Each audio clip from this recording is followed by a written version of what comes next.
Hey everyone, I'm Peter Stories here to guide you today. If you use this video to drift off to sleep, please tap like, hit subscribe, and drop a comment telling me where you're watching from and what time it is there. Now settle in, get cozy, and let yourself relax.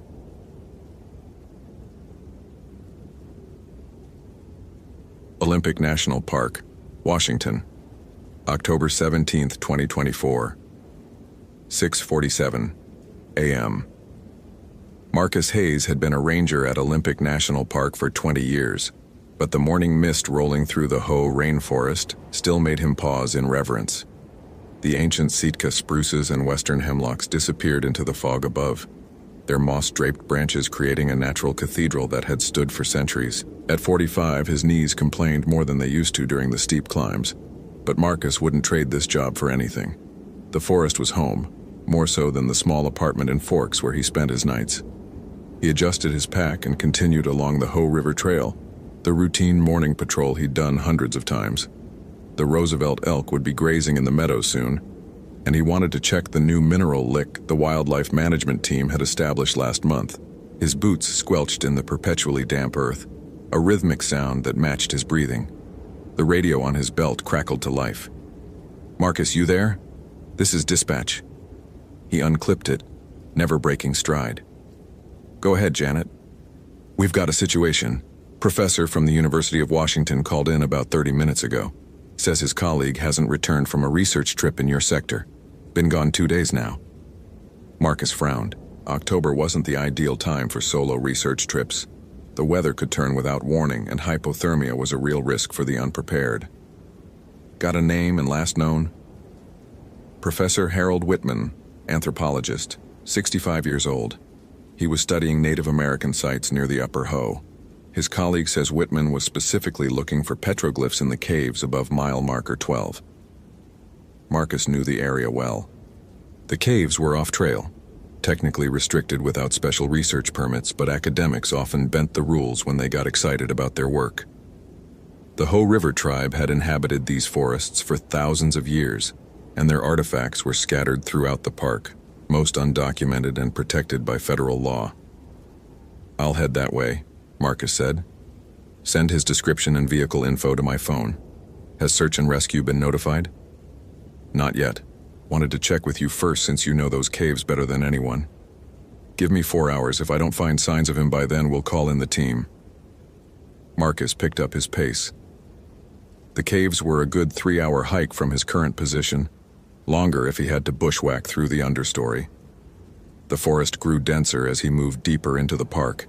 The tourist trails were far behind now, and he was in the true wilderness where 1,000-year-old trees created a canopy so thick that noon looked like twilight below. The only sounds were the distant rush of the Hoh River and the occasional call of a Steller's jay. Even after 2 decades, Marcus never took for granted how quickly the rainforest could swallow you whole. One wrong turn off the trail, and you might never be found. As he hiked, he reviewed what he knew about Professor Whitman from the information Janet had sent. The man was a respected anthropologist specializing in Pacific Northwest indigenous cultures. He'd published several papers on the Hoh River tribe and had been coming to the park for research for over a decade. Not a novice then, which made his disappearance more concerning. Experienced researchers didn't just get lost. The morning progressed and the mist began to burn off, replaced by shafts of sunlight that pierced the canopy like golden spears. Marcus reached mile marker 12 by 10 a.m. and began looking for the game trail that led to the caves. He found it quickly. He'd been here many times over the years, both for his own exploration and to escort researchers. But something was off. The trail showed signs of recent use, multiple sets of footprints in the mud. But they were strange. Some were clearly from hiking boots, probably Whitman's, heading toward the caves. But there were others, smaller prints, bare feet from the look of them. Children's feet, maybe half a dozen different sets, all heading in the same direction. Marcus knelt beside the prints, his expert eye reading the story in the mud. The boot prints were 2 days old, matching Whitman's timeline. But the barefoot prints were fresher, maybe 12 hours. Who would bring children out here barefoot? The nearest authorized camping area was 15 miles away, and no permits had been issued for youth groups in this sector. He followed the trail up the steep incline toward the caves, his hand unconsciously checking the bear spray on his belt. The forest grew quieter as he climbed, the usual bird chatter diminishing, until only the sound of his own breathing filled his ears. That wasn't right. The forest was never completely silent unless something had spooked the wildlife. The cave entrance appeared through the trees, a dark mouth in the hillside partially hidden by a curtain of moss and ferns. Marcus had explored it years ago. It went back about 200 feet into the mountain with several chambers connected by narrow passages. The Ho River tribe had used it for ceremonies centuries ago, and the walls bore faint petroglyphs that the Park Service kept off official maps to prevent vandalism. "Professor Whitman?" Marcus called out, his voice echoing off the rocks. "This is Ranger Hayes with the Park Service. Are you in there?" No response. Marcus pulled out his flashlight and entered the cave, the temperature dropping immediately. The familiar musty smell of bat guano and damp stone filled his nostrils. Whitman's boot prints continued into the darkness, still accompanied by the strange barefoot tracks. On the cave walls, his light revealed something that made him stop cold. New drawings covered the ancient petroglyphs. They were crude, childlike, drawn with what looked like charcoal or mud. Stick figures with too many limbs, animals with human faces, and recurring symbols that hurt to look at directly. But it was the freshness that disturbed Marcus most. Some of the drawings were still wet. He moved deeper into the cave, calling Whitman's name every few yards. In the second chamber, he found the professor's equipment, a backpack, camera, notebooks, all arranged neatly against the wall as if Whitman had just stepped away. Marcus examined the notebooks, finding detailed sketches of the original petroglyphs and extensive notes in cramped handwriting. The last entry was from 2 days ago. Incredible discovery. The petroglyphs here are older than anything previously documented. They tell of something the tribe called the first children, beings that existed in the forest before humans arrived. The tribe believed they still lived in the deep woods, ageless, waiting. There's a warning repeated several times. Do not listen to their songs, do not follow their lights, do not look at their faces. I must document this before. The entry ended mid-sentence. Marcus swept his light around the chamber and noticed a narrow passage he'd never explored before, partially hidden behind a fallen rock. The barefoot prints led directly to it, and there were drag marks in the dirt. Something heavy had been pulled through. He squeezed through the opening, his broad shoulders scraping against the stone. The passage opened into a larger chamber, and the smell hit him immediately. Decay, sweet and cloying, mixed with something else, something organic and wrong. His light revealed Professor Whitman slumped against the far wall. Marcus rushed to him, checking for a pulse. Weak, but present. The man was alive but unconscious, his skin pale and clammy. "Professor Whitman, can you hear me?" Marcus gently shook the older man's shoulder. Whitman's eyes fluttered open, unfocused and wild. "The children," he whispered, his voice barely audible. They're not children. They're so old, older than the trees. They sing, oh God, they sing such beautiful songs." "It's okay, Professor. I'm going to get you out of here." Marcus reached for his radio to call for backup, but Whitman grabbed his wrist with surprising strength. "They're still here," Whitman said, his eyes focusing on something behind Marcus. "They never left. They're watching us right now." Marcus turned his flashlight behind him, and his blood went cold. Dozens of small handprints covered the walls of the chamber, pressed into what looked like a mixture of mud and something darker. But these weren't normal handprints. Each had too many fingers, joints that bent in impossible directions. And in the center of each print was a small mouth, filled with tiny, perfect human teeth. A sound drifted through the passage, singing. Children's voices, high and sweet, singing a lullaby in a language Marcus didn't recognize. But underneath the innocent sound was something else, a resonance that made his teeth ache and his vision blur. "We need to leave. Now." Marcus hauled Whitman to his feet, supporting most of the older man's weight. They squeezed back through the passage, the singing growing louder behind them. As they entered the main chamber, Marcus's light caught movement near the cave entrance. Children stood there blocking their exit, 6 of them, maybe 7 or 8 years old in appearance. completely naked despite the cold. Their skin was pale as mushrooms, their hair long and tangled with moss and twigs. They stood perfectly still, holding hands, their mouths open in song. But their eyes were ancient, black from edge to edge, reflecting his flashlight like an animal's. Marcus took a step forward, and the children tilted their heads in perfect unison, the gesture so coordinated it looked rehearsed. One of them, a girl with hair so long it pooled around her feet, stepped forward. When she smiled, Marcus saw her teeth were filed to points. "Play with us," she said, her voice layered somehow, as if multiple people were speaking through her small mouth. "The forest is lonely. We've been alone for so long. We're leaving," Marcus said firmly, though his hand shook as he reached for his bear spray. "Step aside." The children laughed, a sound like wind chimes made of bone. "The old one played with us," the girl said, gesturing to Whitman. "He learned our songs, saw our true faces, now he's one of us. And you will be too." Whitman began to hum, the same melody the children were singing. His eyes had gone completely black, and when Marcus looked at him in horror, the professor smiled with too many teeth. Marcus made a decision. He triggered the bear spray, filling the cave entrance with capsaicin cloud. The children scattered, their song turning to inhuman shrieks that no child's throat should be able to make. He dragged Whitman through the cloud, his own eyes burning and streaming tears. Outside, the forest was silent and still. No birds, no insects. Even the ever-present sound of the river seemed muted.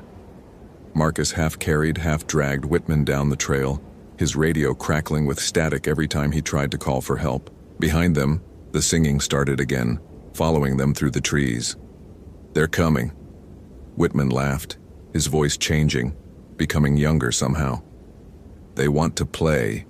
They've been alone for so long, forgotten by everyone except the trees. The tribe knew. They tried to warn us, but we didn't listen." Marcus pushed harder, his legs burning with effort.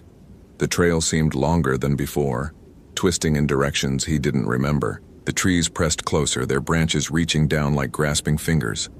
And always, the singing followed them. Then he saw them. The children were in the trees, moving through the canopy with impossible agility. They swung from branch to branch, their long hair streaming behind them like smoke. One dropped down directly in front of them, landing in a crouch that should have broken bones. When it stood, Marcus saw its joints bent backward at the knees and elbows, allowing it to move in ways that violated human anatomy. "Please," it said in that horrible layered voice. "We're so hungry. We've been eating moss and beetles for decades. The old one promised us meat if we taught him our songs." That's when Marcus noticed the bones scattered in the underbrush. Small animals mostly, but some larger. Some that looked disturbingly human-shaped. His hand went to his service weapon, though he knew it would be useless. Whatever these things were, they weren't really children. A memory surfaced from his training, something the tribal liaison had mentioned years ago about the old stories. The first children, the forgotten ones. The spirits that wore the faces of innocence but were older than memory. They fed on the lost, the lonely, those who strayed too far from the path, and once you heard their song, really heard it, you belonged to them forever. The singing grew louder, more complex, harmonies that shouldn't exist weaving through the air. Marcus felt his mind starting to fray at the edges, the urge to stop running, to turn and look at their true faces, to join their eternal play growing stronger with each note. But then, through the supernatural chorus, he heard something else.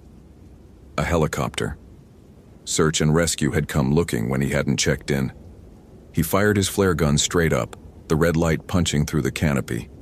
The children's song turned to screams of rage. "You can't leave!" they shrieked in unison. "No one leaves! The forest keeps everyone!" They descended from the trees, no longer maintaining their human facade. Their limbs stretched and contorted, fingers becoming claws, mouths opening too wide, revealing rows of teeth like a shark's. Marcus didn't look back, just ran toward the sound of the helicopter, dragging Whitman, who was now laughing and crying simultaneously. They burst out of the tree line into a meadow where the rescue helicopter was landing. The search and rescue team rushed toward them, but Marcus could see their confusion as they looked past him at the forest edge. The children stood there just inside the shadows of the trees, looking like normal kids again. One of them waved sweetly at the rescue team. "Don't look at them," Marcus shouted, but it was too late. One of the younger SAR members, Tommy Chen, took a step toward the forest. "Are those kids okay?" Tommy asked, his voice dreamy. "They look lost. We should help them." Marcus tackled Tommy before he could take another step, both men hitting the ground hard. "Get us in the air now," he screamed at the pilot. "Don't look at the forest, don't listen to anything you hear." The team, trained to follow emergency protocols without question, loaded them into the helicopter. As they lifted off, Marcus looked down to see the children emerging from the forest, their heads tilted up to watch them leave.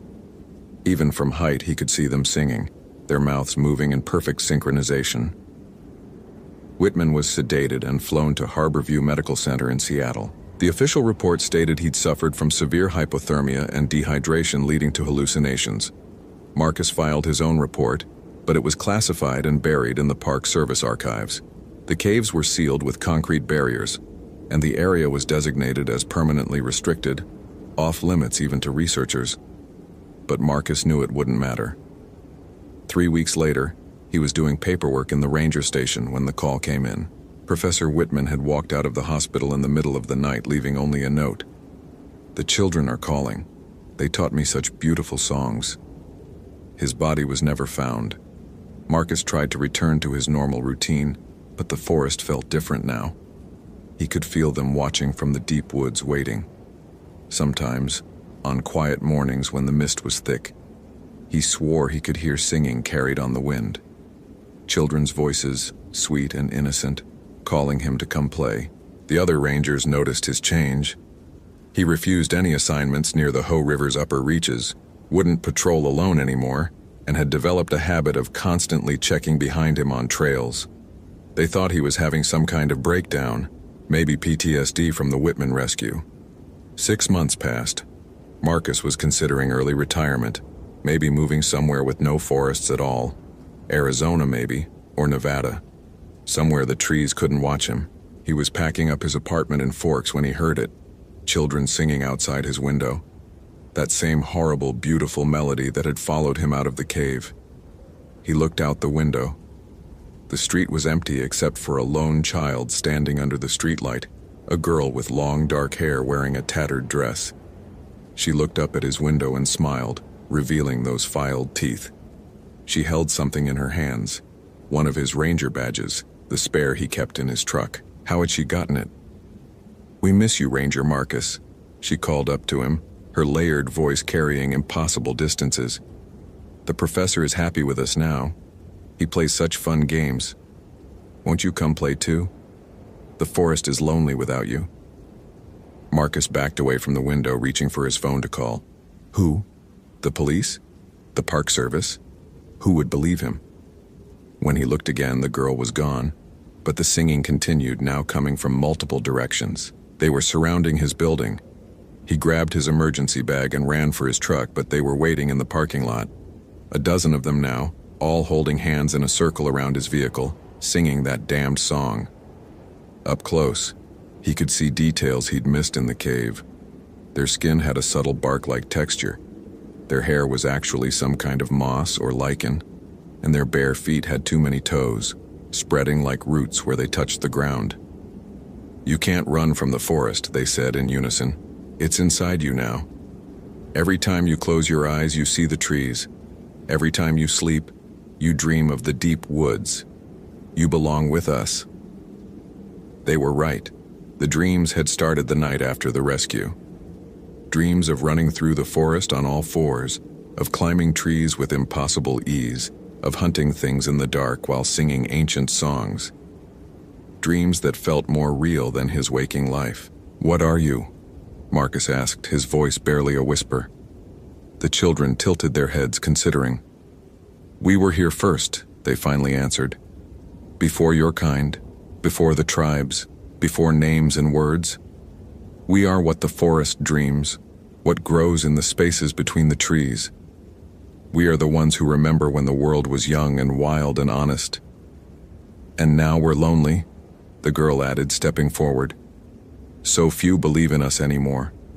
So few can see us for what we truly are. But you can, Ranger Marcus. You've always known the forest was alive, haven't you? You've felt us watching all these years. Marcus wanted to deny it, but couldn't. He had felt it. That sensation of being observed during solo patrols. The certainty that the forest had a consciousness of its own. The way certain groves felt hostile or welcoming, independent of any logical reason. The professor understood. The children continued. He studied the old warnings, learned our true nature, and still chose to join us. He's happy now, free from the prison of aging flesh, part of something eternal. You could be too. You're killers, Marcus said, remembering the bones in the forest. You hunt people. They laughed, that wind chime sound that made his teeth hurt. Everything hunts, Ranger Marcus. The eagle takes the salmon, the wolf takes the elk, the forest takes everything in the end. We only take the lost, the lonely, those who hear our song and choose to follow. We never force anyone. The professor came willingly, once he understood what we offered. And what's that? Forever, they said simply. To be part of the forest forever, never aging, never dying, never alone. To run through the trees for eternity, to sing the old songs, to remember what the world was before humanity caged it with roads and cities and rules. Marcus felt the pull of it, stronger than before. Part of him, the part that had spent 20 years in the wilderness, that felt more at home among the trees than among people, wanted to say yes, to shed his human skin and become something wild and free and terrible. But another part, the part that had sworn an oath to protect the park and its visitors, resisted. No, he said firmly. I won't let you take anyone else. The children's expressions didn't change, but the air grew colder. You can't stop us, Ranger Marcus. We've existed since before your species learned to speak. We'll exist long after you're gone. The forest is patient. It can wait. They began walking backward, still holding hands, still singing. One by one, they faded into the darkness between the streetlights until only the girl remained. We'll be waiting, she said softly. In every shadow between the trees, in every cave you'll never explore, in every trail that leads deeper than maps show. And one day, when you're old and tired and alone, you'll remember our song and come looking for us. They always do. She turned and walked away, her bare feet making no sound on the pavement. The singing faded with her, leaving Marcus standing alone in the parking lot, shaking despite his heavy coat. He got in his truck and drove through the night, not stopping until he reached Seattle. He turned in his resignation the next day, citing health concerns. The Park Service didn't argue. They'd seen his reports, noticed his behavior changes. They gave him a full pension and a commendation for his years of service. Marcus moved to Phoenix, about as far from the Pacific Northwest forests as he could get while staying in the country. He got a job as a security consultant, lived in a concrete apartment complex, and tried to forget. But the dreams never stopped. Every night he ran through the Hoh rainforest on limbs that weren't quite human anymore, singing songs in a language that predated words. 2 years later, he saw the news report. 3 hikers had gone missing in Olympic National Park, last seen heading toward the restricted area near the upper Hoh River. The search teams found their equipment neatly arranged in a cave, but no bodies.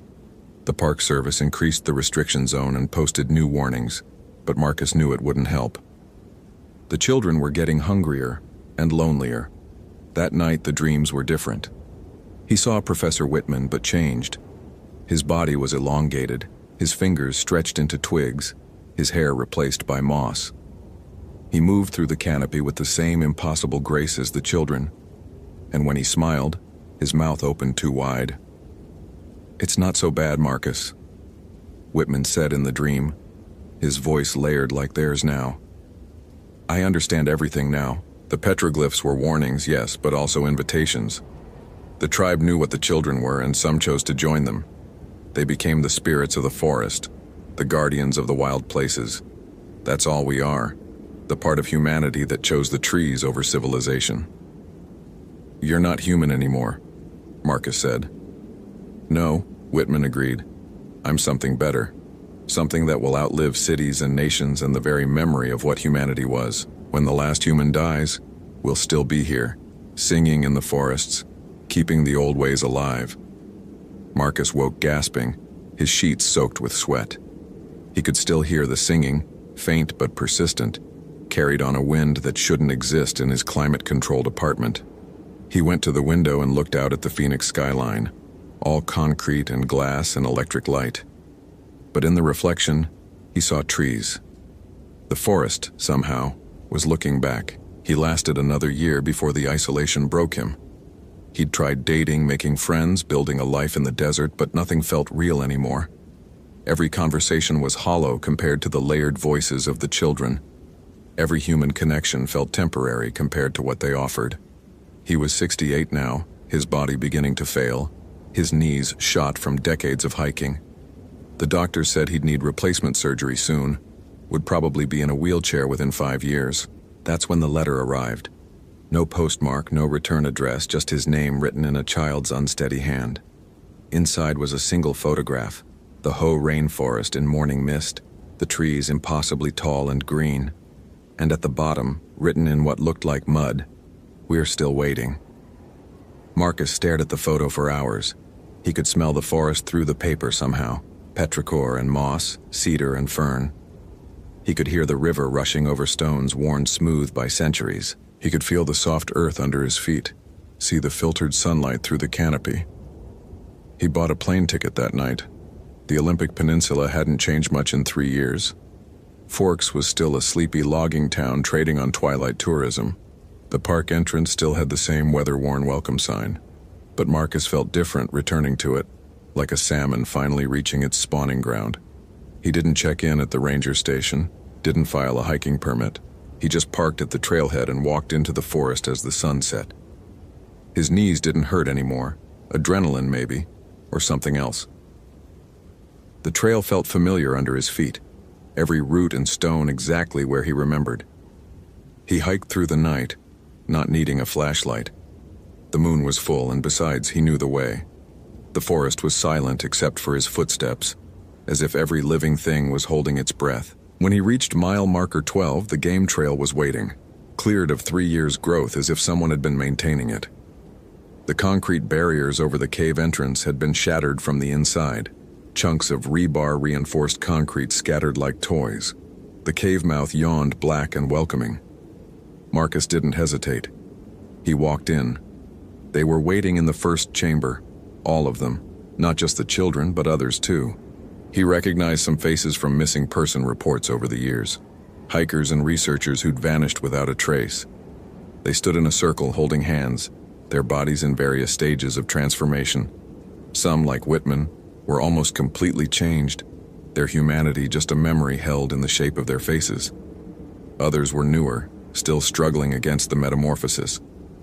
The girl stepped forward, unchanged from 3 years ago. Of course she was unchanged. She'd probably looked exactly the same for centuries. "Welcome home, Ranger Marcus," she said, and for the first time her voice held warmth. "We knew you'd come. They always come back, the ones who truly hear the song." "What happens now?"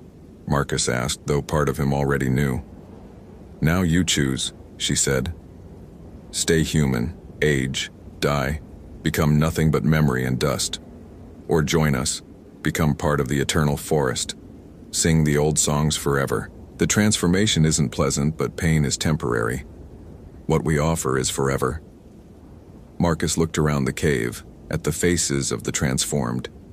Some looked peaceful, others terrified, but all were singing now, that haunting melody that had haunted him for 3 years. He thought about his empty apartment in Phoenix, his failing body, his isolated existence. Then he thought about 20 years of walking these trails, of feeling truly alive only when surrounded by trees. "Will I remember?" he asked. "Will I still be me?" The girl tilted her head, considering. "You'll remember everything. But it won't matter anymore. Human concerns, bills, politics, mortality, they'll seem like dreams you once had. You'll be part of something larger, older, truer than anything humanity has built. Marcus thought about all the people who would disappear after him, drawn by the children's song. He thought about his duty to protect them, but then Whitman spoke, his voice barely recognizable but still carrying a trace of his professorial tone. "I studied them for decades without understanding," Whitman said. "They're not evil, Marcus. They're just other. They're what we might have become if we'd chosen differently at the dawn of civilization. They're the path not taken, and they're lonely for their own kind." "We don't take anyone who doesn't want to come," the children added in unison. "We sing, and those who hear the true song, who understand what we offer, they choose. The forest doesn't force, it invites."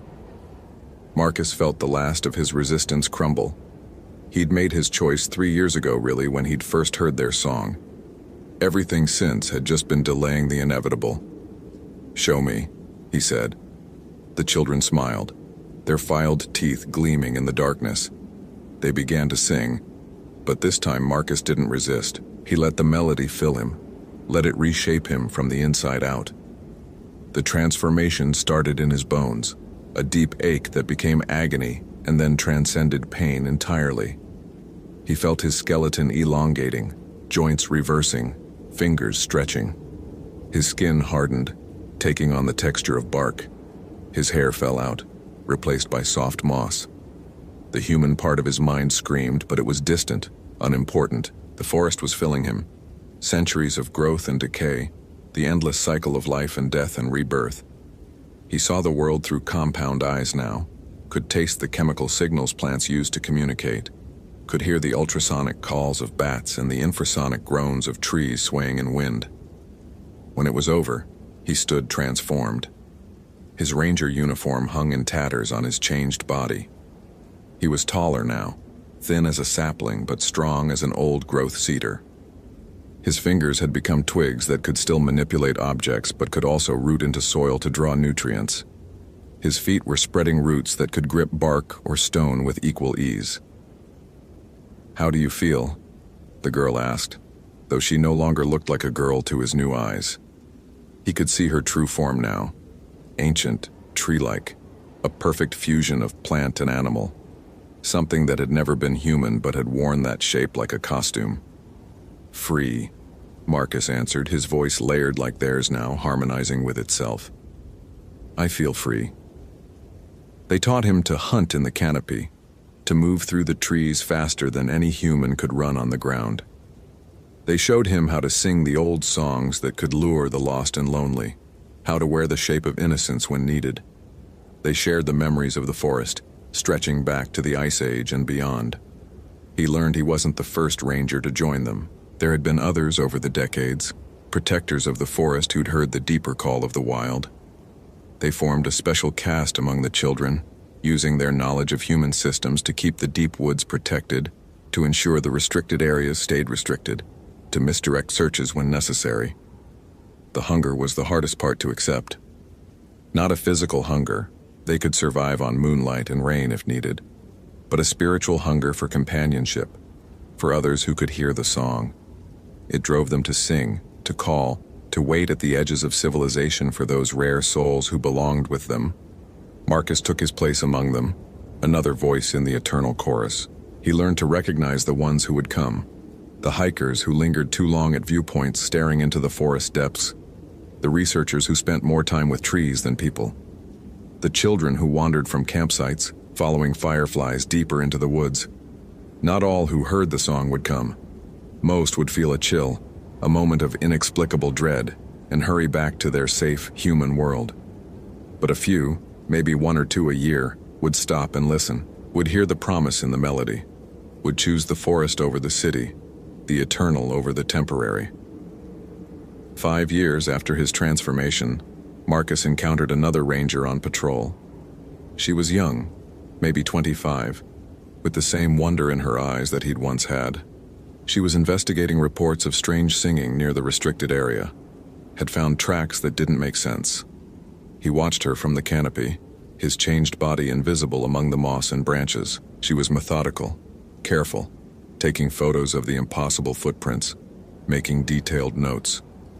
When she reached the shattered concrete barriers at the cave entrance, she hesitated. "Hello?" she called into the darkness. "Is someone in there?" Marcus wanted to warn her, to tell her to run, to never come back.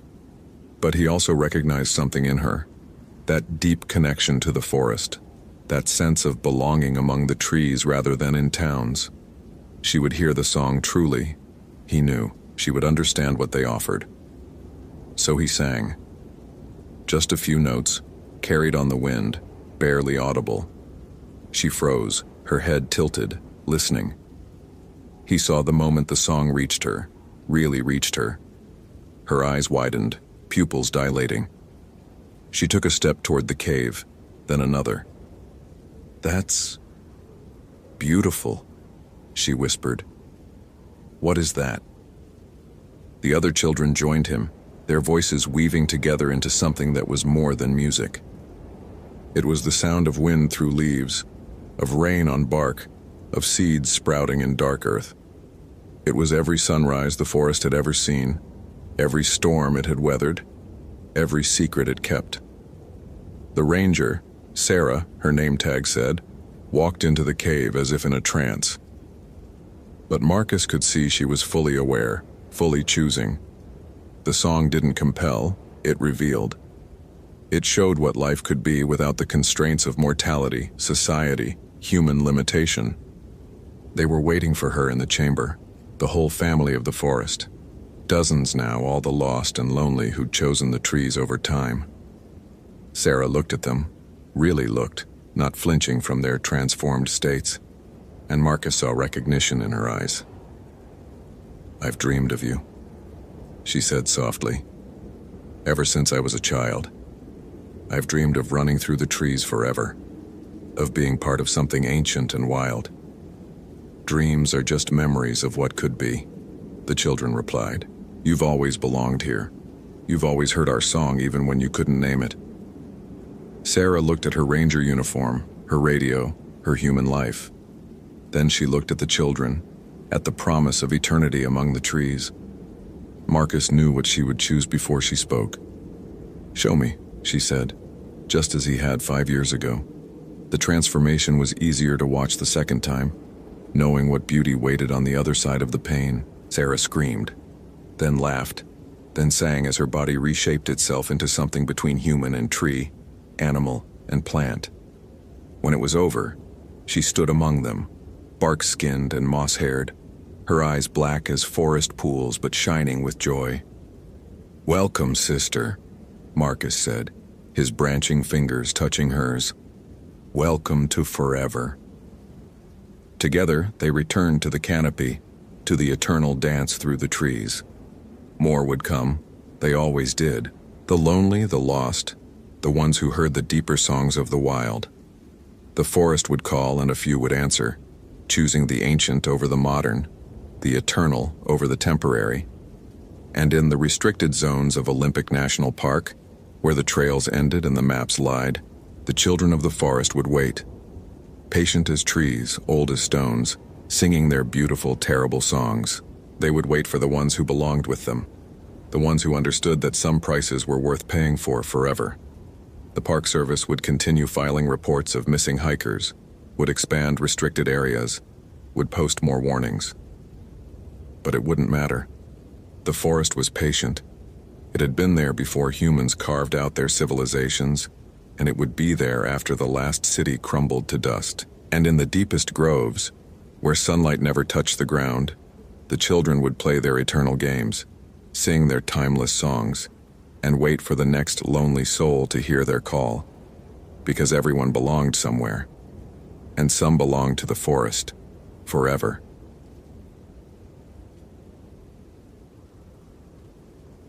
Olympic National Park, Washington. October 17th, 2024, 6:47 a.m. The morning mist clung to the ancient Douglas firs like a burial shroud, and Senior Ranger Emma Whitehorse knew something was wrong before her radio even crackled to life. She'd felt it in her bones since dawn. that peculiar heaviness in the air that her grandmother used to call the forest holding its breath. Emma had been checking the trail markers along the Sol Duc River when she noticed the absence of birdsong. In her 23 years with the Park Service, she'd learned to read the forest's moods like scripture. The Stellar jays should have been screaming their morning territorialism by now. The Douglas squirrels should have been chattering. Instead, there was only the river's constant murmur and the soft drip of condensation from the moss-laden branches. Her radio hissed. "Base to Whitehorse, come in." "Whitehorse here," she responded, her breath misting in the October chill. "Emma, we need you at the Graves Creek turnout. Pete Wilson's truck has been there 3 days, his neighbor's worried sick." Emma's stomach tightened. Old Pete knew these woods better than anyone alive. He'd been a ranger here for 35 years before retiring. If something had happened to him... "Copy that, 20 minutes out." She turned her truck around on the narrow forest road, tires crunching on the carpet of fallen needles. The fog grew thicker as she descended into the valley, reducing visibility to mere yards. The old-growth giants loomed out of the mist like primordial sentinels, their trunks wider than her truck.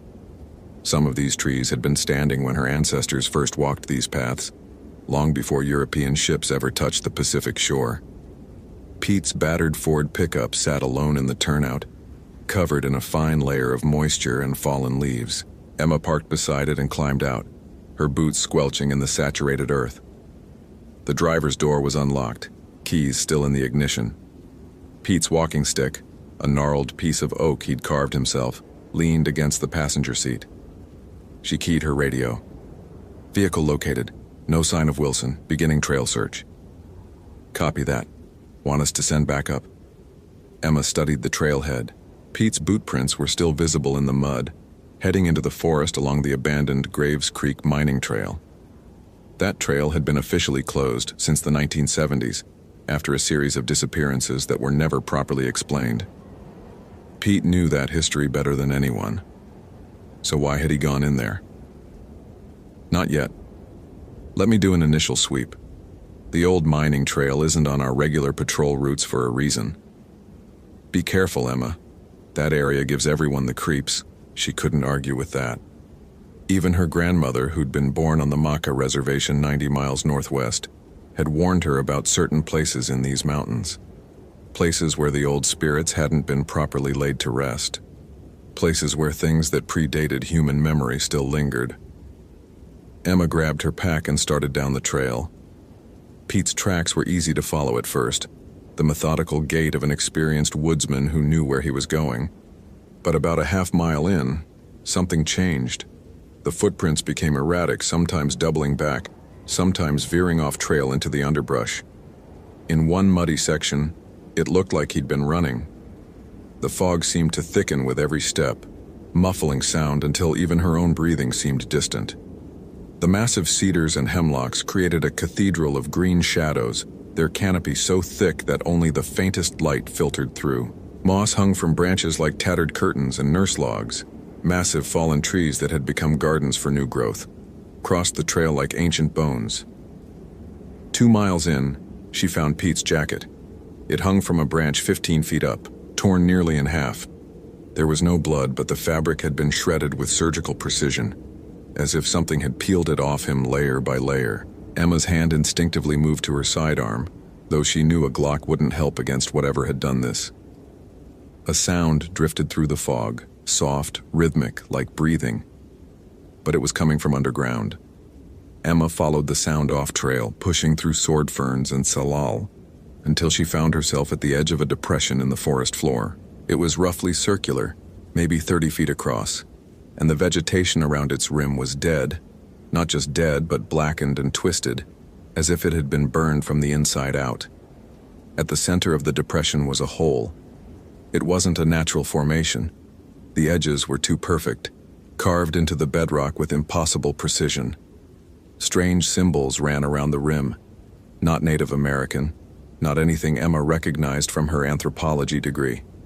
They seemed to writhe when she looked at them directly, making her eyes water. The breathing sound was definitely coming from down there. "Pete?"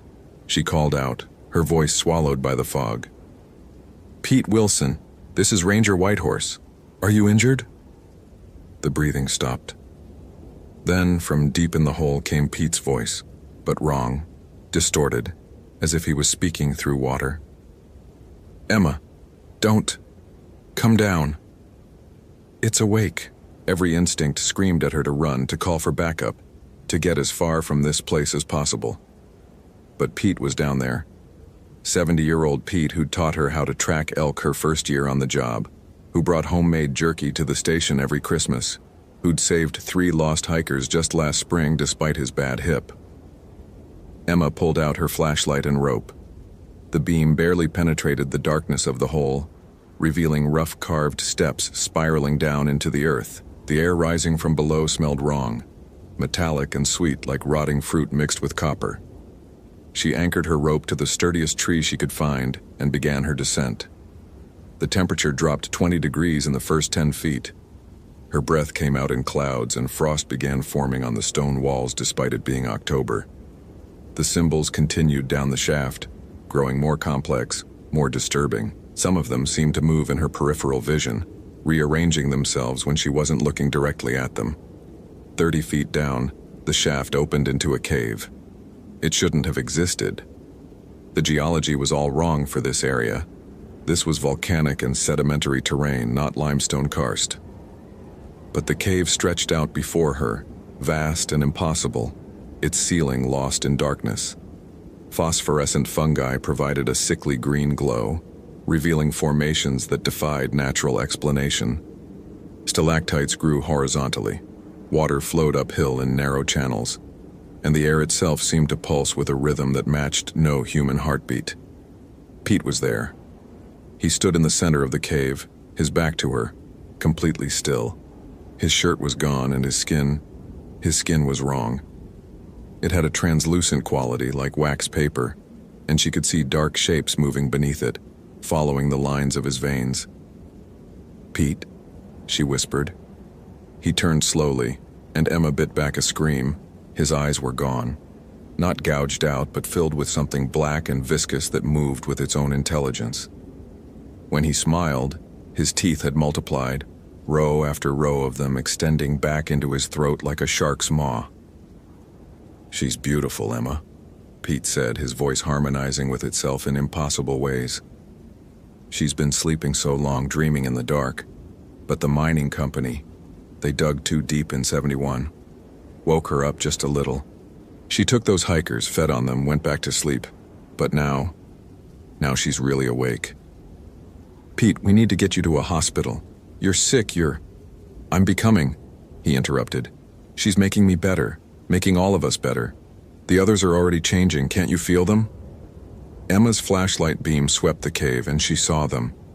Bodies embedded in the walls like fossils, but breathing, pulsing. She recognized some of them.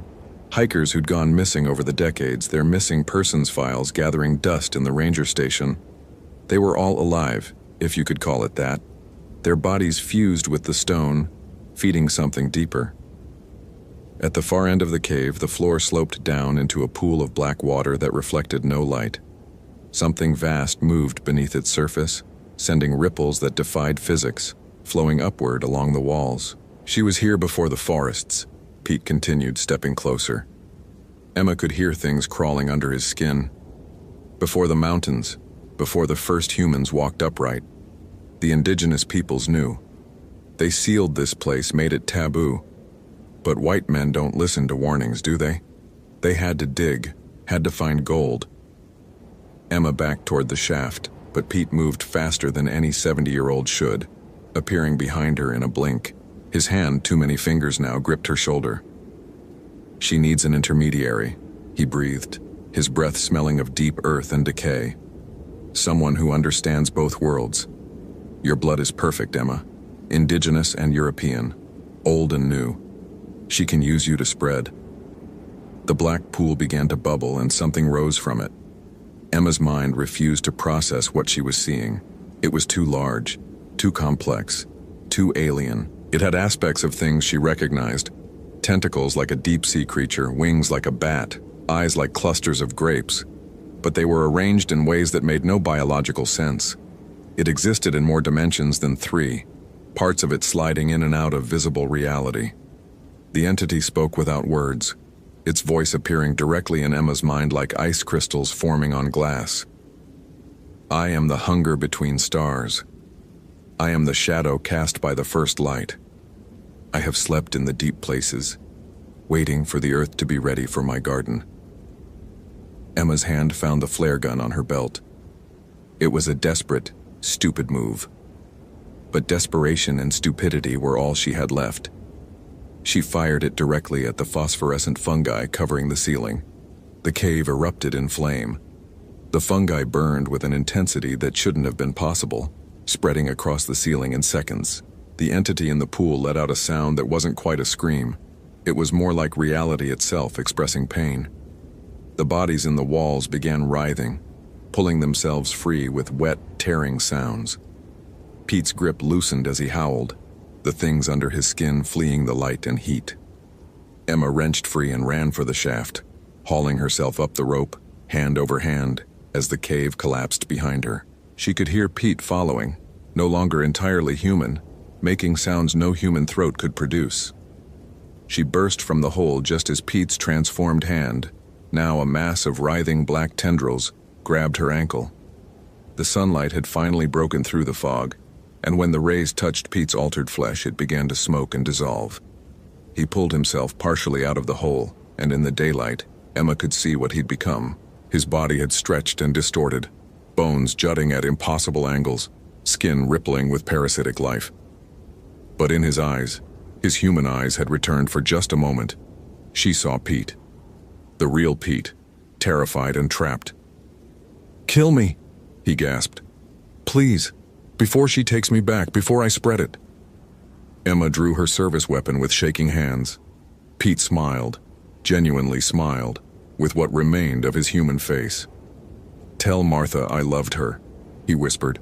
"Tell her I'm sorry I missed our anniversary." The shot echoed through the forest. Pete's body tumbled back into the hole, and Emma could hear it falling, bouncing off the walls, until the sound was swallowed by the depths. She stumbled back to the trail, calling for backup, for hazmat, for anyone. But when they arrived 2 hours later, the hole was gone. Not filled in, gone, as if it had never existed. The depression remained, the dead vegetation remained, but the entrance to that impossible cave had sealed itself. They found Pete's body 3 days later, washed up on the banks of the Solduke River 10 miles away. The coroner ruled it a drowning, confused by the bullet wound but unable to explain how he'd gotten into the river in the first place. Emma didn't correct them, but she knew it wasn't over. In the weeks that followed, more hikers went missing. Not many, just 1 or 2, enough to be concerning but not enough to close the park. Emma tracked them all, found the same signs: erratic movement, discarded clothing torn with surgical precision, depressions in the forest floor with blackened vegetation. She tried to warn her superiors, but without evidence, what could she say? That something pre-human was living beneath the Olympic Mountains? That it was spreading, taking people, transforming them into something else? They'd have her on psychiatric leave before she finished the sentence.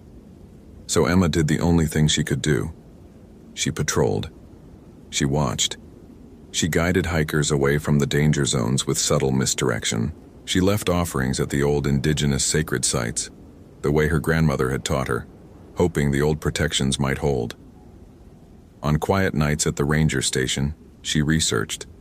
The symbols in the cave matched nothing in any archaeological database, but she found hints, references in medieval texts to things that sleep below, indigenous oral histories about the hungry darkness, mining records from the 1970s that abruptly stopped mid-sentence. 3 months after Pete's death, Emma was patrolling near Graves Creek when she heard it, that breathing sound coming from underground. She found another hole, another perfect spiral carved into bedrock. This time she didn't go down. She called it in, had the area cordoned off, claimed it was an old mine shaft that needed to be sealed for safety. They filled it with concrete the next day. That night, Emma camped nearby, watching. At exactly 3 a.m., the concrete cracked. Black water seeped through, pooling on the surface before retreating back into the earth. The crack sealed itself by dawn, but the message was clear. It was still down there, still waiting, still hungry. Emma requested a transfer the next week, citing family obligations.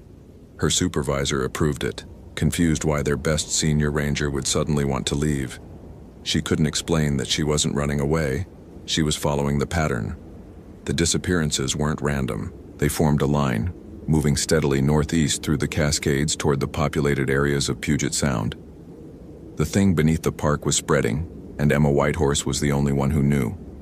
Her last day on the job, she stood at the Graves Creek turnout where she'd found Pete's truck 6 months earlier.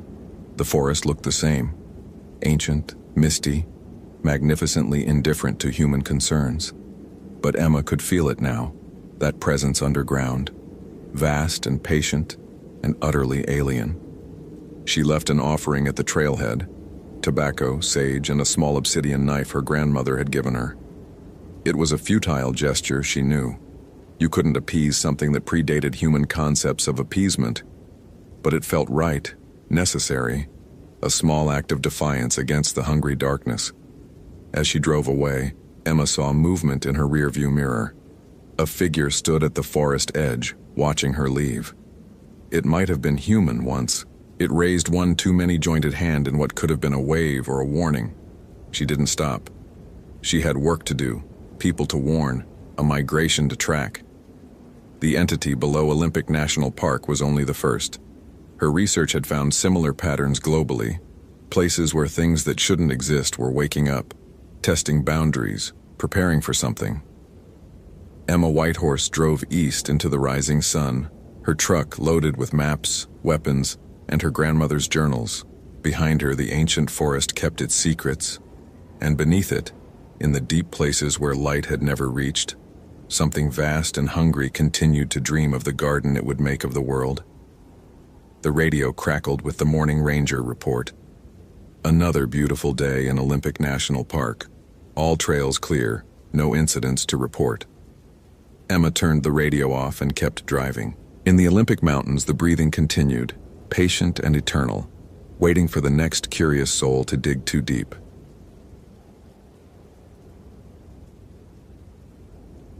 Superior National Forest, Minnesota. November 18th, 2024, 4:47 a.m. David Crow's breath crystallized in the pre-dawn air as he stepped out of the ranger station, his boots crunching against the frost-covered gravel.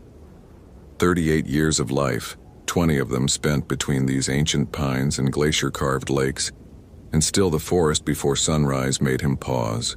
The Boundary Waters canoe area. Wilderness stretched endlessly before him. 3 million acres of pristine wilderness where his Ojibwe ancestors had lived for countless generations, before the land became protected by the federal government. The radio on his belt crackled with static, breaking the profound silence that only existed in places untouched by civilization. David adjusted the volume, knowing that in less than an hour, the morning shift would begin their regular check-ins. For now, though, the forest belonged to him and the creatures that moved through the darkness. The barn owls whose haunting calls echoed across the lakes, the wolves whose tracks he'd been monitoring near Knife Lake, and the massive bull moose that had been frequenting the salt lick near the Gunflint Trail. He performed his morning ritual, checking his equipment with the methodical precision that had kept him alive through 2 decades of backcountry work. His pack contained the essentials: first aid kit, emergency beacon, flares, rope, water purification tablets, energy bars, thermal blanket, and the Remington 870 shotgun that regulations required but he'd never had to use. His grandfather's hunting knife, its handle worn smooth from 3 generations of use, rested in its sheath on his hip. The weather report promised clear skies and temperatures hovering around 28 degrees. Perfect conditions for the search and rescue training exercise scheduled for the afternoon. 3 rookie rangers would be learning grid search patterns in the densely forested area near Magnetic Rock, where the iron ore deposits played havoc with compasses and GPS units alike. David started his Ford F-150, letting the engine warm while he reviewed the overnight reports. Nothing unusual. A black bear had ransacked a poorly secured food cache at Campsite 42, and a group of college students had needed assistance after their canoe capsized in the frigid waters of Seagull Lake. They'd been lucky. Hypothermia set in fast this time of year, and the nearest hospital was 90 minutes away in Grand Marais. As he drove along the narrow Forest Service road, his headlights caught the reflection of eyes in the darkness. A family of white-tailed deer grazing near the road's edge. They lifted their heads, alert but not alarmed, as he passed. David had always felt a deep connection to the wildlife here. His grandmother had taught him that every creature had its purpose, its place in the great web of life that connected all things. Even the wolves, which many locals still viewed with suspicion and fear, were essential to maintaining the delicate balance of the ecosystem. The sun was beginning to paint the eastern horizon in shades of amber and rose when David arrived at the Sawbill Lake entry point. He parked and walked to the shore, where mist rose from the water's surface like ghostly dancers. The lake was a mirror, perfectly reflecting the surrounding pines and the gradually lightening sky. A pair of loons called to each other across the water, their mournful cries carrying for miles in the still air. This was why he'd returned home after college, forsaking a lucrative career in environmental law to follow in his father's footsteps as a ranger.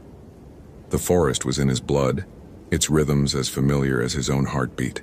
He knew which plants could heal and which could kill, could read the weather and the behavior of birds, could track a wounded animal for miles through terrain that would defeat most outdoorsmen. His phone buzzed with a text from Elena Rodriguez, the senior ranger who managed the district. "David, need you at station ASAP. Missing hiker, college student. Parents driving up from Minneapolis." David's peaceful morning evaporated. Missing hikers were unfortunately common, especially in November when experienced outdoors people underestimated how quickly conditions could deteriorate. He jogged back to his truck, already mentally preparing for what would likely be a long day of searching. The ranger station was bustling with activity when he arrived. Elena stood at the large topographical map on the wall, marking potential search areas with red pins. She was flanked by Tom Winters, the newest addition to their team, whose military background showed in his ramrod posture and precisely pressed uniform, and Sarah Blackwood, whose expertise in wildlife biology often proved invaluable during searches. "What do we have?" David asked, grabbing a cup of coffee from the pot that was perpetually brewing in the corner. Elena turned, her weathered face etched with concern. Jennifer Hayes, 22, University of Minnesota student, entered the park 3 days ago for a solo photography trip.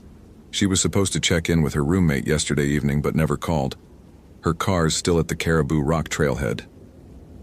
David studied the map. The Caribou Rock Trail was challenging even for experienced hikers. 15 miles of rugged terrain that wound through dense forest and crossed several streams that would be running high with snowmelt. 3 days ago, she would have hit that cold snap we had. Temperature dropped to 15 degrees overnight. "That's what worries me," Elena said. According to her roommate, she's an experienced hiker but has never done winter camping. She had a tent and sleeping bag, but we don't know if they were rated for those temperatures. Tom Winters studied his tablet, pulling up weather data. Sun sets at 4:43 p.m. That gives us less than 11 hours of daylight. If she's injured or suffering from exposure, he didn't need to finish. They all knew the statistics.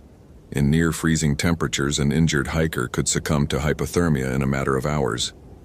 Sarah Blackwood was examining Jennifer's social media posts on her phone. She's been documenting her trip on Instagram. Last post was 3 days ago, a sunrise shot from Eagle Mountain. She mentioned wanting to photograph the aurora borealis from Magnetic Rock.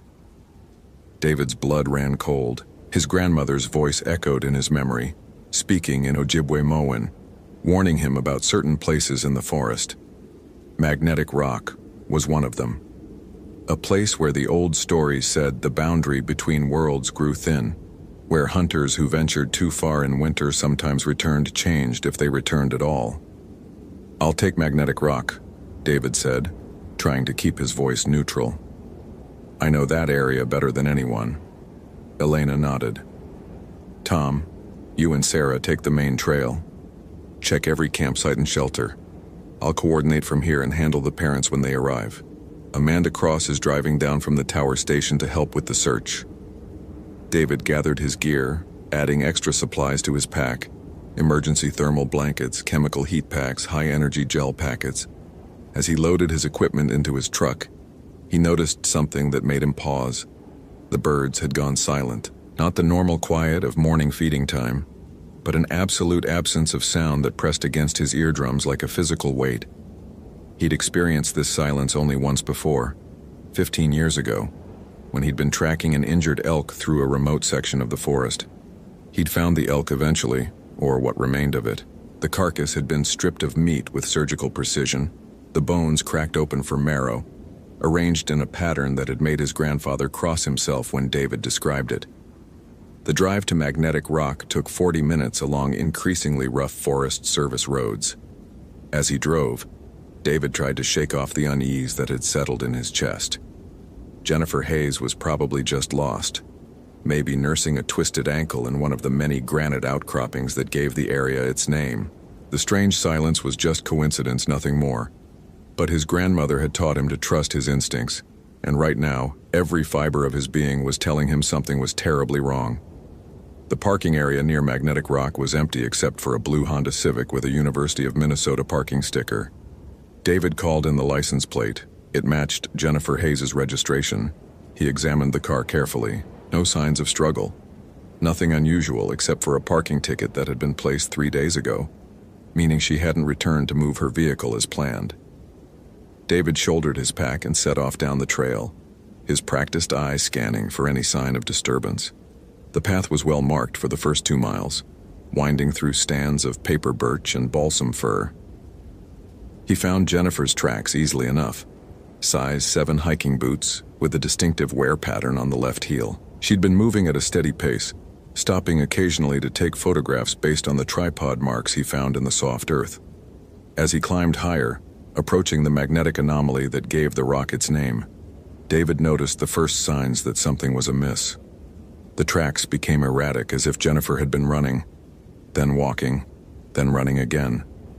At one point, she'd left the trail entirely, crashing through the underbrush for 30 yards before returning to the path. David followed her deviation from the trail, pushing through the thick undergrowth. That's when he found the first piece of equipment: her camera, an expensive Nikon DSLR, hanging from a broken branch. The camera was still functional, and David scrolled through the recent photos. Sunrise shots, pictures of frost patterns on leaves, a curious gray jay. Then the photos became strange. Blurry shots of trees, dozens of them, all taken at odd angles as if she'd been photographing something moving through the forest. The last photo made David's blood run cold. It was taken at night, the flash illuminating a figure standing between the trees perhaps 50 feet away. The figure was impossibly tall and gaunt, its limbs too long, its head turned at an angle that human anatomy shouldn't allow. Where its eyes should have been were 2 points of reflected light, like a deer caught in headlights, but wrong. Predatory rather than prey. David pocketed the camera and continued following Jennifer's trail. The temperature was dropping as clouds rolled in from the northwest, and the first flakes of snow began to fall. He found more of her equipment scattered along the path: a water bottle still half full, a hiking pole bent at an unusual angle, a torn piece of her jacket caught on a thorny bush. The tracks led him deeper into the forest, away from the established trails and into an area he rarely patrolled. The trees here were older, their trunks massive and scarred by centuries of storms and fires. The magnetic interference was strong enough that his compass spun uselessly, and his GPS unit showed his location jumping erratically across the map. It was here that David found the first blood. Not much, just a few drops on a patch of moss, but enough to confirm his worst fears. The blood trail led to a small clearing where the snow hadn't yet begun to accumulate. The ground was disturbed, torn up as if there had been a struggle. Jennifer's backpack lay abandoned near a fallen log, its contents scattered across the forest floor. David knelt beside the pack, cataloging what remained. Her tent and sleeping bag were gone, as were most of her food supplies. But her emergency beacon was still there, unused. Why hadn't she activated it? The device was in perfect working condition, its battery fully charged. A sound made him freeze, a branch snapping somewhere behind him. David's hand moved instinctively to his shotgun as he turned slowly, scanning the tree line. Nothing moved, but he had the unmistakable feeling of being watched. The silence was absolute. Even the wind had stilled. "Jennifer?" he called out, his voice seeming to die just feet from his mouth, swallowed by the oppressive quiet. "Jennifer Hayes? This is Ranger David Crow. I'm here to help you." The response came not in words, but in a sound that raised every hair on David's body. A low, gurgling moan that seemed to come from multiple directions at once. It was almost human, but wrong in every way that mattered, like someone trying to speak through a throat full of ice and gravel. David chambered around in his shotgun, the metallic sound sharp in the silence. "I'm armed," he announced to the forest. "If someone's out there, identify yourself." The moaning stopped, replaced by something worse. Laughter. Not the laughter of joy or even madness, but something hollow and hungry, like wind through a cave full of bones. Movement caught his eye, a flash of red against the white birch bark. Jennifer's jacket. David moved toward it cautiously, weapon at the ready. The jacket hung from a branch 12 feet off the ground, torn and stained with what looked like blood and something else. A black tar-like substance that gave off a putrid smell. How had it gotten so high? The nearest climbing holds on the tree were minimal, and Jennifer, according to her file, was only 5'4". David's radio crackled to life, making him jump. "David, this is Elena. Status report?" He keyed the mic with a trembling hand. "I've found her equipment and signs of a struggle. Blood trail. Requesting immediate backup at my GPS coordinates." "Copy that. Tom and Sarah are 40 minutes from your position. We've got state police en route as well. Any sign of the subject?" Before David could respond, he heard it, a voice weak and terrified calling from deeper in the forest. "Help me. Please. Someone help me." It was a young woman's voice. It had to be Jennifer. "I've got voice contact," David reported, moving to investigate. "David, wait for backup." He turned the volume down on his radio. 40 minutes was too long if Jennifer was injured and exposed to the elements. The snow was falling heavier now, and the temperature had dropped at least 10 degrees in the last hour. David followed the voice, moving carefully through the increasingly dense underbrush.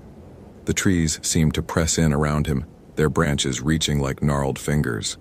The voice continued, pleading, sobbing, always just ahead, leading him deeper into the wilderness.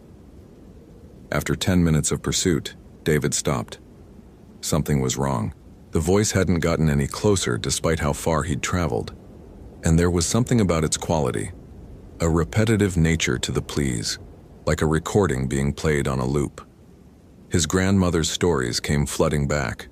The Wendigo, the creature that had once been human, transformed by the consumption of human flesh during a harsh winter. It could mimic human voices, they said, to lure victims away from safety. It was always hungry, always hunting, its appetite never satisfied. David began backing up slowly, keeping his weapon raised. The voice continued, but now he could hear the deception in it. The words were right, but the emotion was wrong, like an actor reading from a script they didn't understand. A twig snapped behind him. David spun around to find Amanda Cross, the rookie ranger from Tower Station, standing 10 feet away. Relief flooded through him. "Amanda, thank God. We need to..." The words died in his throat. Amanda was wearing a summer uniform despite the near-freezing temperature. No jacket, no gloves, no equipment. Her skin was pale, almost blue, and when she smiled, her teeth seemed too sharp, too numerous. "Hello, David," she said, and her voice was wrong, layered as if multiple people were speaking in unison. "We've been waiting for you." David raised his shotgun. "Stop right there." Amanda tilted her head at an impossible angle, her neck extending like putty. "Your grandmother told you stories, didn't she? About the old hunger, the winter walker, the thing that wears human skin?" "Where's Jennifer Hayes?" David demanded, his finger on the trigger. "Jennifer?" Amanda laughed, that hollow, hungry sound. She was delicious, so warm, so full of life. But not enough. Never enough. The hunger never stops, David. It grows and grows until it consumes everything. David's mind raced. Amanda Cross had been a real person. He'd met her at the orientation last week. Young, eager, fresh out of college with a degree in forestry. What was this thing wearing her face? "You're not Amanda," he said, trying to keep his voice steady. "No," the thing agreed, taking a step closer.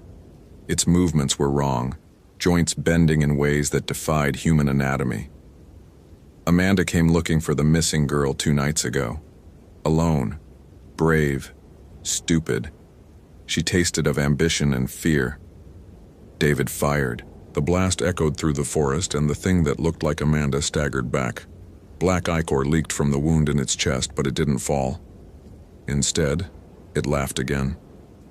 "Iron pellets," it said, looking down at the wound with curiosity. "Your ancestors knew better. They used silver, blessed by the medicine men wrapped in sage and sweetgrass." The wound was already closing, the black substance sealing it like tar. David backed away, pumping another round into the chamber. "You can't kill hunger, David," the creature said, its form beginning to shift and stretch. "You can only feed it or become it." The transformation was horrific. Amanda's skin split like an overripe fruit, revealing something underneath that defied description. It was tall, impossibly tall, with limbs like twisted tree branches and a skull that was too long, too narrow. Its eyes were sunken pits that somehow still gleamed with intelligence and endless, terrible hunger. The Wendigo stood before him in its true form, a nightmare made flesh reeking of decay and old blood. David ran. Behind him he could hear it following, not running but moving with an unnatural gait that covered ground too quickly. The forest became a blur as David crashed through the underbrush, branches tearing at his clothes and skin. His radio bounced against his hip, voices crackling through it. Elena calling for his status, Tom reporting they'd found another body, Sarah screaming about something in the trees. The creature wasn't just hunting him, it was herding him, driving him toward some predetermined destination. David realized this when he burst into a clearing and found himself at the base of Magnetic Rock itself, the massive iron-rich formation looming above him like a primordial altar. The clearing was a charnel house. Bodies in various states of decay were arranged in a grotesque pattern around the rock. David recognized some of them, hikers who'd gone missing over the past 5 years, their disappearances attributed to accidents or wildlife attacks. In the center, tied to the rock itself, was Jennifer Hayes. She was alive, barely. Her eyes widened when she saw him, and she tried to speak through cracked, frostbitten lips. "Run," she managed to whisper. The Wendigo emerged from the forest, no longer bothering to hurry. It knew David had nowhere to go. "Do you know why this place is special, David?" it asked, its voice like wind through a cemetery. "The magnetic field here is unique. It creates a thin spot between worlds, between what is and what hungers to be. Your ancestors knew this. They fed it to keep it contained. Criminals, enemies, volunteers who drew the short straw. But then came civilization, laws, morality. The feeding stopped and the hunger grew."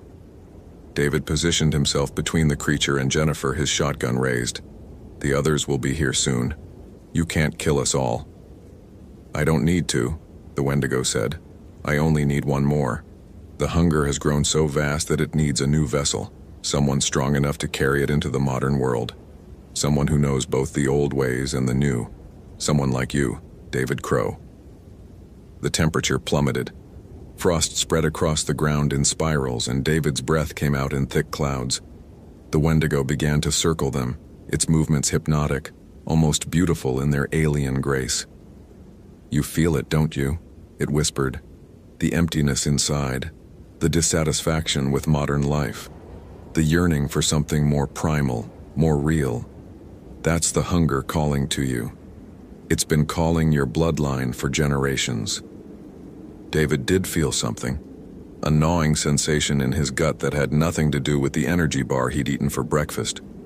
It was deeper, older, a void that seemed to expand with each passing second. Your great-great-grandfather knew the hunger, the Wendigo continued. During the winter of 1854, when the snows came early and the hunting failed, he led his family deep into these woods, and when the food ran out, he made the choice. He fed the hunger with his youngest son, told the others the boy had wandered off and frozen. But the guilt transformed him.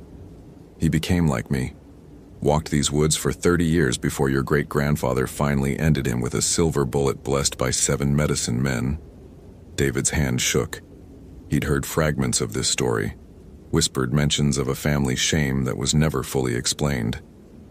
Jennifer moaned, drawing his attention. The ropes binding her to the rock were cutting into her wrists, and her skin had taken on a dangerous blue tinge. "Let her go," David said. "Take me instead." The Wendigo stopped circling. "You would trade your life for a stranger's?" "It's my duty." Duty. The creature seemed to taste the word. Such a filling concept, full of honor and purpose and sacrifice. Yes, you would make a perfect vessel. It moved toward him, and David pulled the trigger. The shot went wide, his hands trembling too much to aim properly. The Wendigo didn't even flinch. "The transformation is painful," it said, reaching out with one impossibly long arm. "But brief.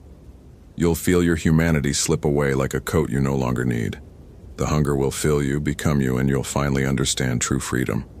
The freedom from conscience, from empathy, from everything that makes you weak." David's radio erupted with voices. "Visual on the clearing. Jesus Christ, what is that thing? Open fire, open fire." Tom Winters and Sarah Blackwood burst from the tree line, weapons raised. Tom's military training kicked in immediately, and he put 3-round center mass into the Wendigo. Sarah flanked to the right, firing her own weapon while shouting into her radio for backup.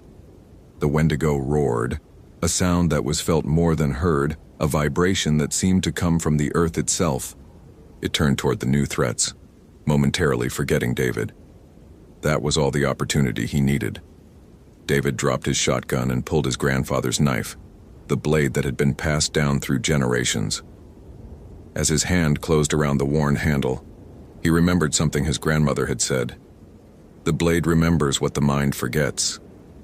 The knife grew warm in his hand, and he could swear he heard whispers in Ojibwe-Moan, prayers, incantations, the voices of his ancestors. David charged. The Wendigo, focused on Tom and Sarah, didn't see him coming. He drove the blade deep into the creature's back, between what would have been ribs on a human. The effect was immediate and devastating. The Wendigo screamed, a sound that shattered the windows in Tom's vehicle 100 yards away. Black ichor erupted from the wound, sizzling where it touched the ground. "No!" the creature howled, spinning to face David. "That blade was destroyed. Your grandfather—" "Made a replica to fool you," David finished. "The real one was hidden, protected, waiting." The Wendigo lunged at him, but its movements were sluggish now, weakened. David pulled the knife free and stabbed again, this time in the chest. The creature fell to its knees, its form beginning to shift and bubble like melting wax. "The hunger," it gasped, looking up at David with eyes that were suddenly terribly human. "The hunger never dies. It only waits. And now? Now it passes to—" The Wendigo collapsed, its body decomposing rapidly into a black sludge that seeped into the frozen ground. Within seconds, nothing remained but a dark stain on the snow. David dropped to his knees, exhausted. Tom was already cutting Jennifer free while Sarah called for medical evacuation. The girl was unconscious but breathing, her pulse weak but steady. "What the hell was that thing?" Tom asked, his military composure finally cracking. David looked at the stain on the ground, then at his grandfather's knife. The blade was clean, showing no sign of the black ichor that had covered it moments before. "Something old," David said. "Something that should have stayed forgotten." Sarah knelt beside him, checking for injuries. "The bodies in the clearing, there must be a dozen of them. How did no one know?" "People go missing in the wilderness all the time," David replied, his voice hollow. "We find some. We don't find others. We blame bears' exposure getting lost. We don't talk about the other possibilities. The medical helicopter arrived 20 minutes later, airlifting Jennifer to the hospital in Duluth. She would survive, the doctors said, though she would lose several fingers and toes to frostbite. She wouldn't remember much of her ordeal. Trauma-induced amnesia, the psychologists would explain, though David suspected it was more than that. Some mercies were granted even in the darkest moments. The investigation that followed was thorough but ultimately inconclusive. The official report blamed the deaths on a serial killer who had been using the remote wilderness to hide his crimes. The suspect, described as a drifter with severe psychological issues, was listed as deceased, killed in a confrontation with rangers. No mention was made of the creature's true nature or the physical impossibilities witnessed by 3 trained officers. Amanda Cross's body was found a week later, hidden in a cave 2 miles from Magnetic Rock. She'd been dead for 3 days when the Wendigo took her form. The coroner's report was sealed, the details deemed too disturbing for public release. David returned to work after a month of administrative leave. The forest felt different now, not threatening, but watchful. He could feel eyes on him during his patrols, not hostile but curious, waiting, sometimes, on cold nights when the moon was dark. He would hear whispers in the wind, voices speaking in languages older than English, older than memory. The hunger the Wendigo had spoken of was real. David felt it sometimes, a gnawing emptiness that no amount of food could fill.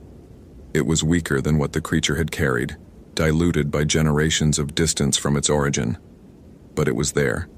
His grandmother had felt it. His grandfather had felt it. And now he understood why his family had always been drawn to these woods, why they had always been the ones to stand guard. 3 months after the incident, David was doing a routine patrol near Magnetic Rock when he found something that made his blood run cold. Fresh tracks in the snow, barefoot despite the freezing temperature with too many toes and a stride length that didn't match any human gait. He followed the tracks to a small altar made of bones and stones, arranged in a pattern he recognized from his grandmother's drawings. In the center was a piece of paper, new but written in an old hand. The message was in Ojibwe-Moan, but David could read it. The hunger never dies, it only sleeps, and when it wakes it will call to the blood that carries it. Be ready, David Crow. The winter is long, and the forest is hungry. David burned the note and scattered the altar, but he knew it wouldn't matter. The Wendigo he'd killed had been just one manifestation of something much older, much larger. The hunger existed before it, and would exist after. All he could do was stand watch, as his ancestors had, and hope that when the hunger rose again, someone would be ready to face it. As he walked back to his truck, David noticed the birds had returned. Chickadees and nuthatches flitted through the trees, their calls bright and normal. A barred owl hooted in the distance, and somewhere, a wolf howled, not in threat, but in simple acknowledgement of the coming night. The forest was at peace for now. But David knew, as his grandmother had known, as all who carried the old blood knew, that peace in the wilderness was always temporary. The hunger would return.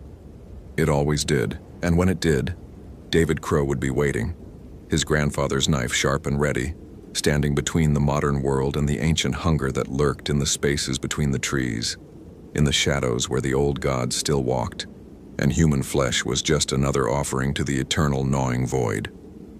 The snow continued to fall, covering the dark stains in the clearing, hiding the evidence of what had transpired. By morning, the forest would look pristine and untouched, a winter wonderland that would draw more hikers, more photographers, more people seeking adventure in the wilderness. David would watch them come and go, would guide them when they got lost, would search for them when they didn't return.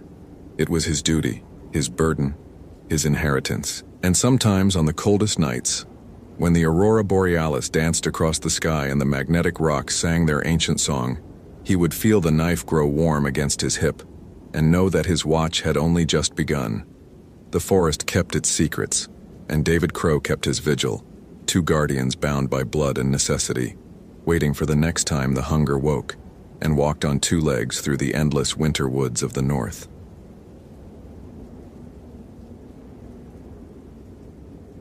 The static came first. Daniel Brenner had been a ranger at Olympic National Park for 12 years, long enough to know every whisper the forest made. The Hoh rainforest sector was his domain, a temperate jungle where moss hung like funeral shrouds and the canopy blocked satellite signals with religious devotion. But this October morning in 2008, something was wrong with the frequencies. His Motorola XTS 5000 portable radio crackled against his hip as he navigated the Hoh River Trail. The device was supposed to maintain clear communication within the park's repeater network, but today it picked up things that shouldn't exist. Fragments, whispers between the designated channels. "Base, this is Brenner. I'm getting interference on all bands. Over." The response came through layered with white noise. "Copy that, Dan. We're experiencing similar issues. Solar activity, maybe. Continue to Tyler Morrison's last known position. Over." Tyler Morrison, 23 years old, experienced solo hiker from Portland. His Spot GPS messenger had sent its last ping 36 hours ago, deep in the backcountry near Mount Tom Creek. The device was designed to work even under heavy canopy, broadcasting position updates via satellite every 10 minutes. Tyler's had simply stopped. Dan adjusted his pack, feeling the weight of his search and rescue gear. The Garmin GPS map 60CSX in his hand showed Tyler's last coordinates: 47.8614 degree 9, 123.9347 degree ba, 4 miles northeast, elevation 2,400 feet. The trail would take him through some of the densest old-growth forest in the continental United States. As he hiked deeper, the radio interference intensified. He switched through the channels: 154.600, 154.625, 154.650, each one carrying the same underlying static. No, not static. There was a pattern to it, like breathing through electronic lungs. At mile marker 2, he found the first sign: a Deuter Acet Light 65 Plus and 10 backpack, Tyler's according to the missing person report, sitting perfectly upright beside the trail. Not dropped or abandoned, placed. Dan photographed it with his digital camera, documenting the scene. The pack's contents were meticulously organized: freeze-dried meals for 5 days, water purification tablets, first aid kit, everything a competent hiker would carry. Tyler's iPhone was in the top pocket. Battery dead. Base, I've located Morrison's pack at coordinates 47.8472 degree, 123.9289 degree W. Appears intentionally placed. No signs of struggle. Continuing search. Over. The reply was barely intelligible through the interference. Between the static bursts, Dan could have sworn he heard something else. Voices. Young voices. He continued northeast, following the game trails Tyler might have taken. The October air was thick with moisture, that particular Pacific Northwest dampness that made everything feel like it was slowly drowning. The Sitka spruces towered above, some over 300 feet tall, their bases wider than his ranger cabin. In the undergrowth, sword ferns created a green maze that could disorient even experienced hikers. His radio crackled again. This time, when he lifted it to respond, he heard them clearly. Children. Singing. The melody was simple, like a nursery rhyme, but the words were incomprehensible. Not foreign. Wrong. Like someone had taken English and bent it sideways. The singing came through on 154.675 MHz, a frequency that shouldn't exist on his radio. The channels jumped in increments of 0.025, not 0.075. Dan stopped walking. In 12 years, he'd never encountered anything he couldn't explain with logic and forest science. Bears, hypothermia, dehydration, panic-induced poor decisions. These were the real dangers, not whatever this was. He tried to tune back to the base frequency, but the singing followed him across the channels. Different voices now. A girl, maybe 7 or 8 years old, reciting numbers. 47.8614, 123.9347. He's here, he's here. He's here with us now. Those were Tyler's last coordinates. Dan's hand moved to his Glock 20, standard issue for areas with aggressive wildlife. The 10mm auto rounds were meant for brown bears, but the gesture was purely reflexive. Whatever was happening here wasn't going to be solved with bullets. He pushed through a curtain of moss and entered a small clearing. The ground was disturbed, not violently, but deliberately. Someone had been digging. Several shallow depressions dotted the forest floor, each about the size of a grave but only a foot deep. In the center of the clearing, a ham radio setup that had no business being here. A Yaesu FT897D transceiver connected to a car battery and a makeshift antenna strung between two hemlocks. The radio was on, its LCD display showing 146.520 MHz, the national simplex calling frequency. But the audio coming through wasn't from any ham operator. It was the children again, and this time they were crying. "Please," a boy's voice sobbed through the speaker. "Please, we can't get out." The space between is getting smaller. Dan keyed his own radio. "Base, I need backup at my current position. I've found unauthorized radio equipment and..." His transmission cut off as every electronic device he carried suddenly screamed to life. The GPS displayed impossible coordinates, latitudes and longitudes that didn't exist on Earth. His radio cycled through frequencies so fast the display became a blur of numbers. Even his digital watch was affected, the LCD showing times that jumped between years. Then, silence. In that silence, he heard actual footsteps. Tyler Morrison emerged from the tree line, but something was catastrophically wrong. The young man moved in stuttering jerks like a film missing frames. His eyes were open but showed only white. His mouth moved, and Dan realized with growing horror that Tyler was the source of the children's voices. "We tried to warn everyone," a little girl's voice said from Tyler's throat. "The radio waves here are thin, the space between stations. That's where it lives." Tyler's body convulsed, and when his mouth opened again, it was a different child. A boy. It's been feeding for so long. Native children first, then the settlers' kids. Now it doesn't matter who. It just needs voices for its collection. Dan backed away, his hand finding his radio again out of pure habit. "Tyler, can you hear me? Tyler Morrison, respond if you can hear me." Tyler's head snapped toward him with mechanical precision. When he spoke again, it was his own voice, barely a whisper. "It's in the frequencies, between them, in the spaces we can't tune to. It took them all, keeps them there. And now it has me too." The unauthorized radio behind Dan burst into cacophony. Dozens of children's voices, all speaking at once, creating a wall of sound that made his teeth ache.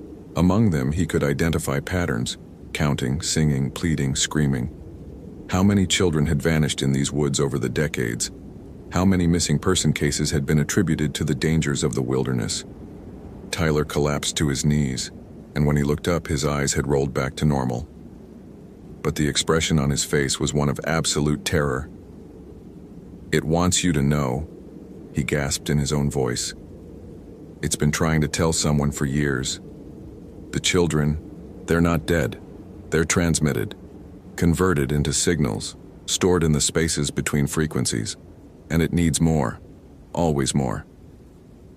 The trees around them began to resonate with radio interference, a physical sensation Dan felt in his bones. His radio equipment was going haywire again, but this time he could see the pattern. The frequencies were opening up, showing spaces that shouldn't exist. 144, no 1, 144, no 2, 144, no 3. Infinite subdivisions between the authorized channels. "Run," Tyler whispered. "It's coming through." Dan saw it then, though his mind refused to process what he was seeing. The air itself was tuning, shifting between states like someone turning a dial.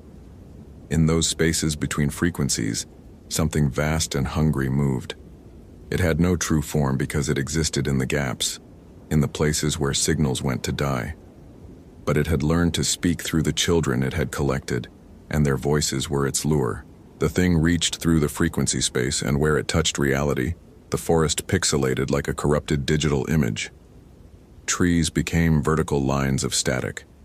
The ground transformed into waveforms, and in those distortions, Dan could see them. Dozens of children from different eras, their images superimposed like double exposures. Native American children in traditional dress, pioneer kids from the 1800s, modern children in Nike shoes and Pokemon shirts, all of them trapped in the transmission, their voices the only part of them that could still reach the physical world. Tyler screamed, but it wasn't his voice anymore. It was all of them, harmonizing in a frequency that made Dan's ears bleed. The young man's body began to fade, becoming translucent like a weak signal. Dan lunged forward, grabbing Tyler's arm, trying to anchor him to reality. "Base!" Dan shouted into his radio, not knowing if anyone could hear him. "Emergency at grid reference 47.8614, 123.9347. We have a code 3000, repeat code 3000. There was no such code. He was making it up, but he needed them to understand that something unprecedented was happening. Through the static, he heard a response, barely audible. "Dan, your signal is breaking up. Say again your status." "Multiple victims," he yelled, still holding on to Tyler as the young man flickered between solid and signal. "Children. There are children in the frequencies." The entity pushed harder through the space between stations. Dan felt his own atoms wanting to separate, to become waveform and join the transmission. Every filling in his teeth became a receiver. The iron in his blood turned into an antenna. He was becoming conductive to something that shouldn't exist. Tyler's mouth moved again, and this time it was an older child's voice, maybe a teenager. It came with the first radio experiments, Marconi, Tesla. They opened something they didn't understand. It was already ancient, living in the electromagnetic spectrum, but their transmissions gave it form, gave it hunger. Dan's radio suddenly locked onto a clear frequency. Through the speaker came his supervisor's voice, distorted but understandable. "Dan, we've got massive electromagnetic anomalies on the seismic equipment. The entire park is lighting up. What's your status?"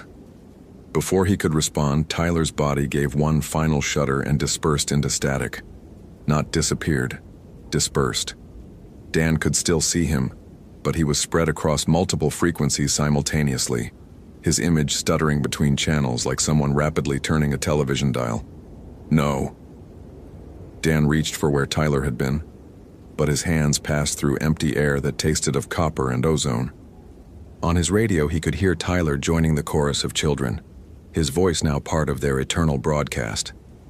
The entity, satisfied with its new acquisition, began to recede back into the frequency gaps. The forest slowly returned to normal, pixels becoming bark, waveforms becoming solid ground. But the damage was done. Dan's equipment was fried, the circuits fused into incomprehensible patterns. The unauthorized radio station was nothing but melted plastic and copper. He stood there in the clearing, shaking, trying to process what had happened. His rational mind wanted to categorize it as a hallucination, maybe exposure to some kind of toxic gas or electromagnetic field. But the blood running from his ears was real. The burns on his hands from where he'd touched Tyler were real, and the voices on the radio were real. He hiked back toward the trailhead in a daze, his body on autopilot while his mind reeled. Every few minutes, his damaged radio would spark to life, picking up impossible transmissions.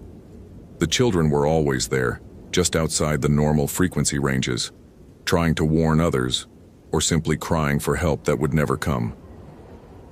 By the time he reached his vehicle, a full search and rescue operation was being mobilized. The electromagnetic anomaly had been detected by equipment as far away as Seattle, but Dan knew they wouldn't find anything. Tyler Morrison would be listed as another disappearance, another victim of the unforgiving wilderness. That night, in his cabin at the Ho Ranger Station, Dan wrote his report. He documented everything precisely, included all his observations, no matter how impossible they seemed. His supervisor, Janet Mills, read it the next morning and immediately placed him on administrative leave. "Dan," she said, not unkindly, "you've been through something traumatic. Tyler Morrison is still missing, and I think the stress—" "Test the frequencies," he interrupted. "Put someone on a ham radio and have them scan between the channels, the spaces that shouldn't exist. 144,001, 144,002. They're there, Janet. The children are all there." She looked at him with concern, the kind reserved for colleagues who'd finally cracked under the pressure of the job. But to her credit, she made a note. "I'll have someone check it out. In the meantime, take some time, process what happened." Dan left the Park Service 3 months later. The official report listed Tyler Morrison as missing, presumed dead, likely victim of a fall in the treacherous terrain. The unauthorized radio equipment was cataloged as evidence of illegal camping, probably set up by poachers or drug manufacturers. No one talked about the electromagnetic anomaly, though the data was quietly archived by people in departments that didn't officially exist. But Dan kept a radio, a simple handheld scanner he bought from a surplus store. Late at night, when the atmospheric conditions were just right, he would tune to the spaces between frequencies, and he would listen. They were always there, the frequency children. Dozens of them now, maybe hundreds, their voices overlapping in an endless chorus of warning and despair. Sometimes he could pick out individual voices, a girl singing a song from the 1950s, a boy reciting baseball statistics from games that happened before radio was invented, Tyler Morrison giving hiking advice to no one. The thing that collected them was patient. It had existed in the electromagnetic spectrum since before humans discovered radio waves, and it would exist long after the last transmission faded into cosmic background radiation. It fed on consciousness converted to signal, on the essence of life transformed into frequency. And it was always hungry. Dan tried to warn others. He posted on forums, contacted researchers, even reached out to Art Bell's Coast to Coast AM. Most dismissed him as another cryptid enthusiast or conspiracy theorist. But occasionally, someone would message him privately. Another ranger who'd experienced strange transmissions. A ham radio operator who'd heard voices where no voices should be. Parents whose children had vanished in areas with high electromagnetic activity. He compiled their stories looking for patterns. The entity seemed drawn to places where the barrier between frequencies was naturally thin. Mountain passes, dense forests, areas with high mineral content that affected radio waves.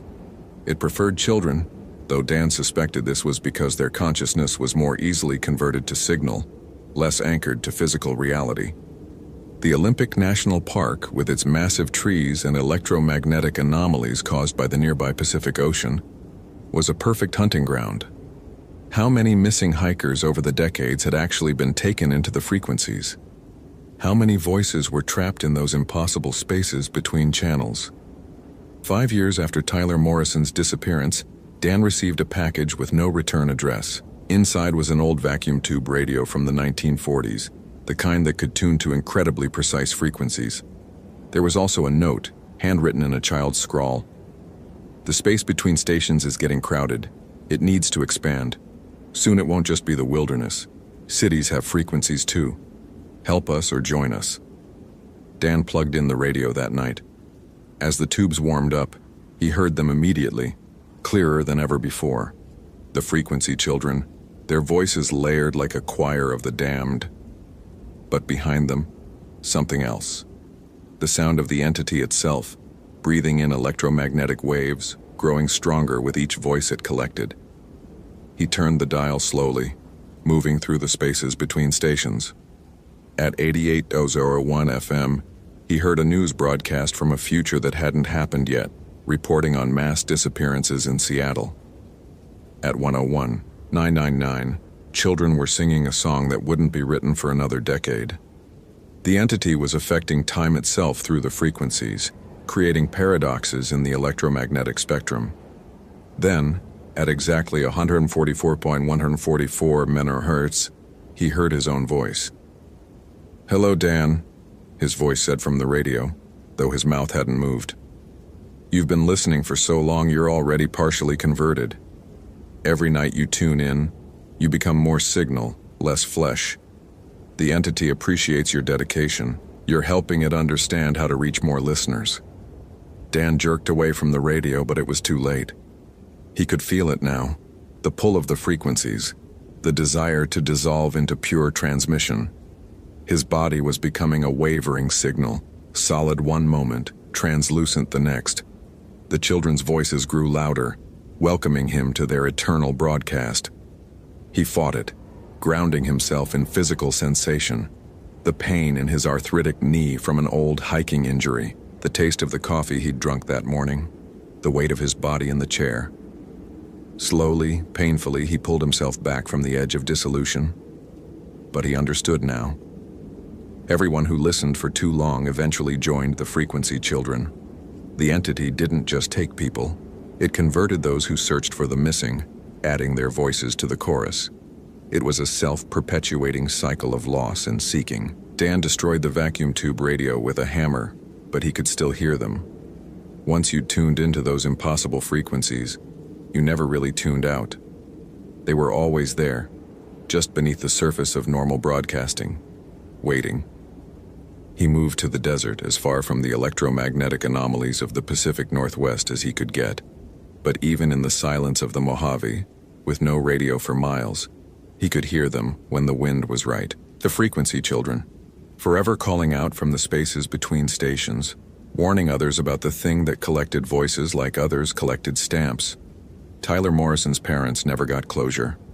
The search was eventually called off. His case filed away with thousands of other wilderness disappearances. But sometimes ham radio operators in the Portland area reported strange transmissions late at night. A young man giving detailed hiking advice for trails in Olympic National Park. His voice always preceded by a burst of static that sounded almost like children singing. Dan documented everything he could, creating a record for whoever might find it. He knew that one day, probably soon, he would succumb to the pull of the frequencies. He was already more signal than flesh. His consciousness spread thin across multiple channels. But maybe his warnings would help someone else understand what was happening in the spaces between stations. The entity was growing stronger, feeding on an increasingly connected world. Every new frequency band, every advancement in wireless technology, gave it more space to inhabit. 5G towers were especially problematic. Their higher frequencies created even more spaces between channels, more room for the entity to expand its collection. In his final entry, dated October 15, 2013, exactly 5 years after Tyler Morrison's disappearance, Dan wrote, "If you're reading this, stay off the radios. Don't listen for the voices no matter how much you want to help them. They're bait, whether they mean to be or not. The entity uses our compassion against us, turning search and rescue into recruitment. The frequency children aren't suffering exactly. They exist in a state outside of time, their consciousness preserved in electromagnetic amber. But they're not alive either. They're echoes of who they were, playing on endless repeat in the spaces we were never meant to tune into. I can feel myself slipping between frequencies now. My molecules are vibrating at rates that shouldn't be possible. Soon I'll be another voice in the chorus warning people who won't listen, calling out from between the stations. If you hear me on the radio, don't answer. Don't try to find me. Just turn it off and walk away." The spaces between frequencies were meant to be empty for a reason. Something ancient lives there, and it's always listening for new voices to collect. Dan Brenner disappeared from his Mojave Desert home on October 17, 2013. No body was ever found, but ham radio operators across the Southwest began reporting strange transmissions on impossible frequencies. A man giving detailed park ranger protocols, mixed with children's voices from different eras, all of them warning about something that lived in the spaces between stations. The warnings continue to this day, broadcast on frequencies that shouldn't exist, heard by those who tune their radios just slightly off the designated channels. The frequency children are still there, their numbers growing with each passing year. They sing their songs, recite their numbers, and cry their warnings into the electromagnetic void. And somewhere in the spaces between stations, the entity continues to feed, patient and eternal, converting human consciousness into signal one voice at a time. It doesn't need to hunt actively anymore.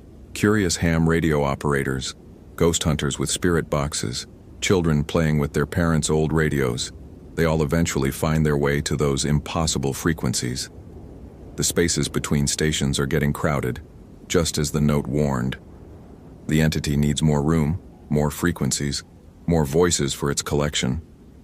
Soon it won't be content with just the wilderness areas where reality is thin. Cities have their own electromagnetic anomalies, their own spaces between channels where something hungry could hide. Listen carefully to your radio during the next emergency broadcast test. In the silence between the alert tones, you might hear them, the frequency children, trying to warn you about what's coming. They've been broadcasting their message for decades, trapped in the spaces we were never meant to find.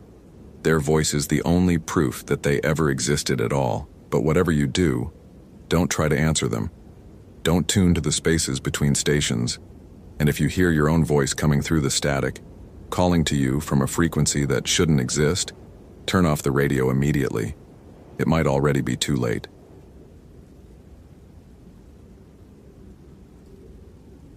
The call came through on David Brennan's Motorola APX 8000 at 4:47 a.m., crackling with the particular static that plagued the Olympic National Park's northwestern sectors during heavy fog. 23 years of ranging had taught him to recognize the dispatcher's tension before she spoke. That slight intake of breath that meant another hiker had failed to check in. Ranger Brennan, we have an overdue party on the Ho River Trail. Single hiker, female, age approximately mid-30s. Name registered as Margaret Chen. Expected back yesterday evening. David sat up in his bunk at the Ho Rainforest station, already reaching for his gear. Outside, the temperate rainforest pressed against the windows like something alive, its Douglas firs and Sitka spruces disappearing into pre-dawn darkness. June in Olympic meant 18 hours of daylight, but sunrise was still an hour away. Last known position? He pulled on his uniform, fingers working the buttons with practiced efficiency. According to her backcountry permit, she was attempting the Blue Glacier route. Day hike only, no overnight gear registered. David frowned. The Blue Glacier Trail stretched 17 miles one way, a challenging full-day trek even for experienced hikers. Most people attempting it solo carried emergency overnight supplies, permit or not. Weather conditions? Clear yesterday, fog rolled in around midnight. Current visibility at Ho Station is approximately 30 meters. He strapped on his search pack, a modified Osprey ether containing rope, first aid, emergency shelter, and enough supplies for 72 hours. His Garmin GPS map 66i showed full battery, satellite lock strong despite the weather. The fog would complicate aerial search, making ground reconnaissance essential. I'll initiate hasty search pattern along the standard route. Send backup to establish base camp at the visitor center. Copy that, Ranger Brennan. Be advised, we have another issue. David paused, one hand on the door. Go ahead. Chen's emergency contact called in something unusual. She received a voicemail from Chen's phone at 11:43 p.m. last night. The message was unclear. Sending you the audio file now. His phone buzzed. David played the message through his earpiece, and his blood suddenly felt too thick for his veins. The recording lasted 12 seconds. It was Margaret Chen's voice, but wrong, high and breathy, like a child trying to form words with an adult's vocal cords. Behind her voice, something else whispered in a language that wasn't quite language, more like wind being forced through spaces that shouldn't exist. The path goes backward, Chen's altered voice said. I can see my 7th birthday. The trees are singing. They say I'm almost home. Then nothing but that underlying whisper, growing louder until the recording cut off. David stood perfectly still for 3 heartbeats. In 23 years, he'd recovered bodies from crevasses, tracked lost children through storms, even investigated the occasional suicide. But he'd never heard anything like that voice, the way it seemed to speak from multiple ages simultaneously.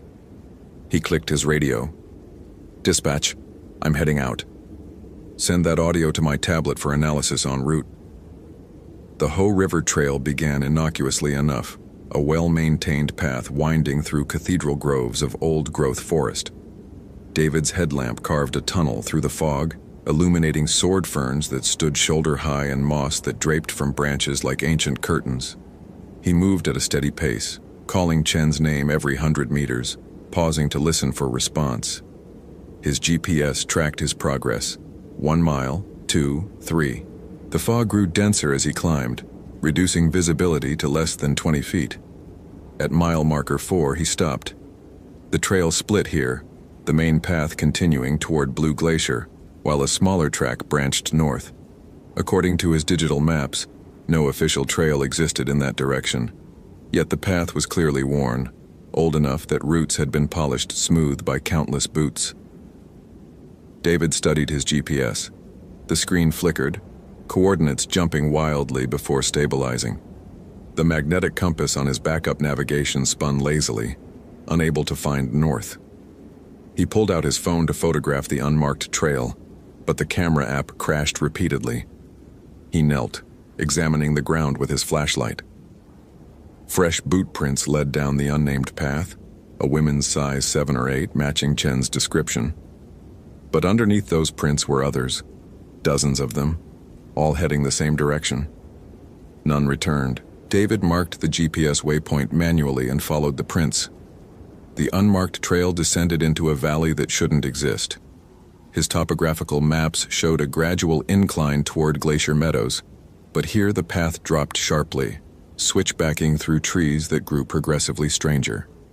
The Douglas firs gave way to something else, trunks that twisted in helical patterns, bark that seemed to shift when he wasn't looking directly at it. The fog changed too. Instead of the uniform gray of marine layer, it moved in ribbons of varying density, some patches so thick they looked solid, others clear as glass. Through one clear patch, David glimpsed something impossible: stars, despite it being well past sunrise now. He checked his watch. 6:23 a.m. He checked again. 6:22 a.m. The second hand was moving backward.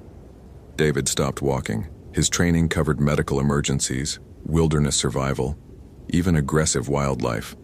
But nothing in the Ranger Handbook addressed temporal anomalies. He forced himself to think clinically. Altimeter malfunction, magnetic interference, some kind of atmospheric phenomenon affecting his equipment. Then he heard the singing. It came from ahead, a child's voice raised in a nonsense rhyme. The words were English but arranged wrongly, like someone had learned the sounds but not the meaning. David recognized the vocal pattern immediately. It matched the strange quality of Chen's message. He found her 50 yards down the path, sitting cross-legged in a small clearing where the fog formed a perfect sphere of clarity. Margaret Chen, according to her hiking permit, was 34 years old. The person sitting before him looked perhaps 8, swimming in adult-sized hiking clothes that pooled around her diminished frame. "Ms. Chen?" David kept his voice calm, professional, despite the impossibility before him. She looked up with eyes that belonged to neither child nor adult, ancient and new simultaneously, as if multiple ages were superimposed on the same face. When she smiled, her teeth were a child's, too large for her shrunken gums. "The path remembers," she said in that horrible multiplied voice. "It remembers when the forest was young, when we were young, when we will be young." David took a step forward, and his boot aged through its life cycle in seconds. Leather cracking, sole separating, laces rotting to threads. He pulled his foot back and the boot reformed, though not quite as it had been. The toe was scuffed now where it had been pristine, the lacing pattern slightly different. "Margaret, I need you to come with me. Your family is worried." She laughed, a sound that started as an adult's chuckle and ended as an infant's gurgle. "I don't have a family yet. I won't meet my husband for 20 years. My daughter won't be born until I'm older, but she was here. She was 6 and scared, and the trees sang her younger and younger until she wasn't." David's radio crackled with static that resolved into voices, dozens of them all calling for help in progressively younger tones until they became crying, then silence. "How many others?" he asked. Margaret held up her hands, counting on fingers that grew smaller as he watched. "Everyone who finds the path. It's been here since before the park, before the country, before humans walked upright. The forest dreams of its youth, and the dream is a path, and the path leads backward. There has to be a way out. Out is forward, but the path only goes back." She stood, her adult clothes falling away from a body that was now perhaps 6 years old. "I can feel my memories leaving. College is gone, high school is fading. Soon I won't remember my name. Then I won't remember words. Then I won't remember." David reached for his emergency satellite beacon, but the device crumbled in his hand, aging backward through its manufacturing process until it was raw plastic and metal ore. His GPS did the same, then his radio, his equipment disappearing into its component history. The fog was closing in, but not fog. Time itself, thick and viscous, flowing backward like a river reversing course. David could feel it pulling at him, his cells remembering their younger configurations. His joints loosened, old scars fading, the gray at his temples darkening. Margaret was 4 now, maybe 3, her eyes losing their impossible depth as her brain simplified, neural pathways unforming. She tried to speak but only managed babbling sounds. David turned to run, but the path behind him was gone. Where he had entered the clearing, there was only more forest, trees that had never been cut, paths that had never been worn. His 23 years of ranger experience began to fade, procedures unlearning themselves, knowledge dissolving like sugar in rain. He pulled out his phone with fingers that were already younger, steadier. 1 bar of signal, impossible but there. He opened the voice recorder as Margaret made sounds that weren't quite crying anymore, closer to the reflexive noises newborns make. "This is Ranger David Brennan," he said, hearing his voice crack and rise. "June 15th, 2022, approximately 6 miles north of the Ho River Trail. There's an unmarked path. Don't follow it. The trail goes backward. It takes you backward. Everyone who..." His vocabulary simplified mid-sentence. Complex words became unavailable, locked away in parts of his brain that hadn't developed yet. He was 17, 15, 12. "The trees make you young," he managed, his voice a child's now. "They sing and you get small. Margaret is..." He looked at the infant on the ground, still shrinking, features softening toward the universal appearance of the unborn. Horror flooded through him, but it was a child's horror now, simple and overwhelming without the complex frameworks adults use to process fear. "Mommy," he said, the word coming unbidden. 9 years old, 8, the phone huge in his small hands. "I want Mommy." The recording continued as David's vocabulary disappeared entirely. Crying gave way to younger sounds, prehistoric vocalizations from humanity's infant stage. The phone fell from fingers that could no longer grip, landing beside what had been Margaret Chen and was now only potential, cells undifferentiating, returning to the primitive state before life chose its path. In the Ho Visitor Center, Ranger Patricia Williams played the recovered recording for the search and rescue team. David Brennan had been missing for 3 days now, vanished while searching for Margaret Chen. His final transmission was barely intelligible, the voice of a very young child fading to something even younger. "Should we send another team?" someone asked. Patricia looked at the map, at the coordinates David had managed to send before his equipment failed. Satellite imagery showed nothing but unbroken forest canopy, no trail where he'd marked one. "We follow established protocols," she said. "Grid search pattern, but no one goes alone, and no one investigates any unmarked paths."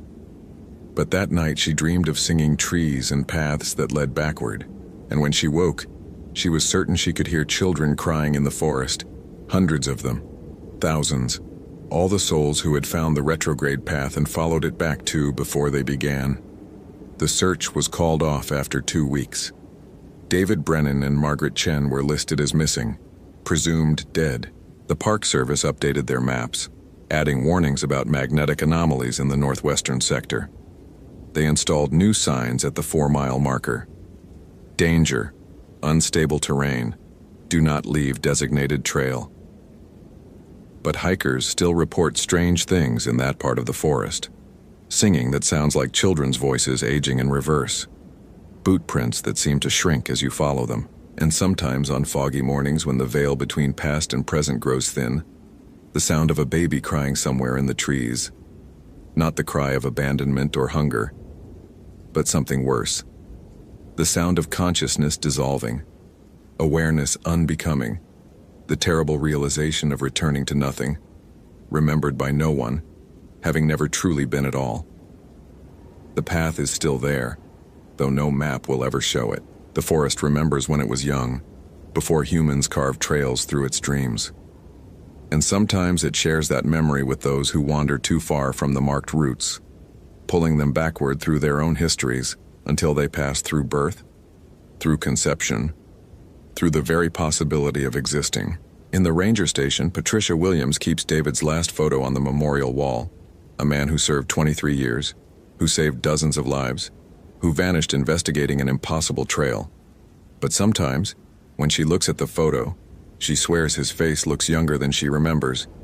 The gray at his temples less pronounced, the lines around his eyes softer. She submitted requests to investigate the area with ground-penetrating radar, atmospheric monitoring equipment, even quantum field detectors borrowed from the University of Washington.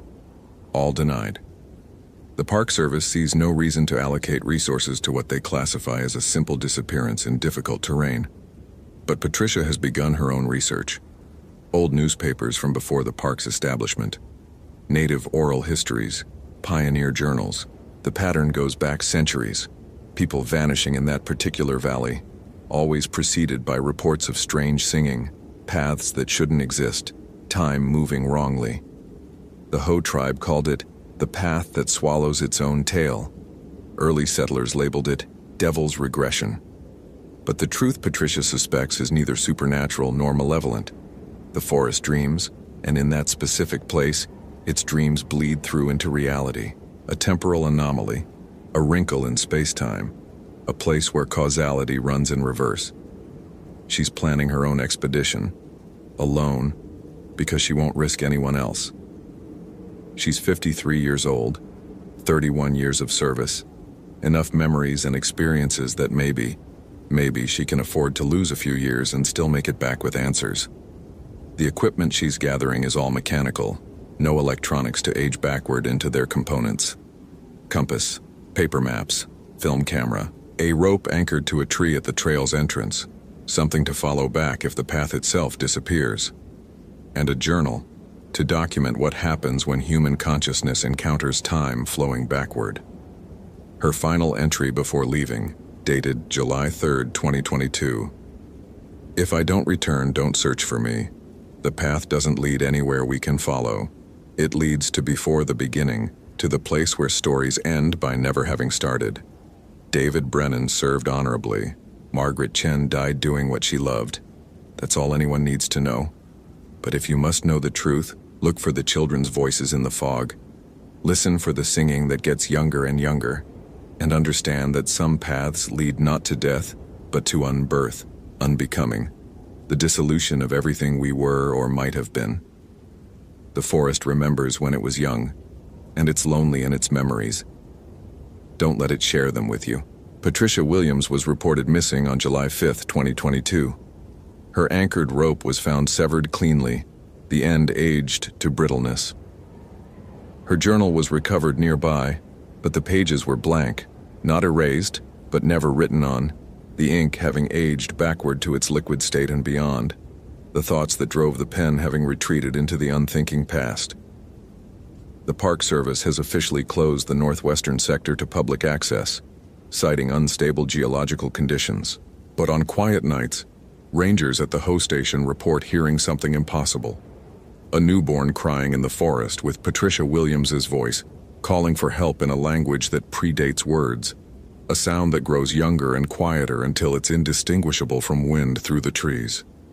The retrograde path remains patient and eternal, a wound in time where the forest's memory overrides the forward flow of existence. It waits for the next curious hiker, the next dedicated ranger, the next soul to discover that some trails lead not to destinations, but to origins, and that returning to the beginning means ceasing to have ever been at all.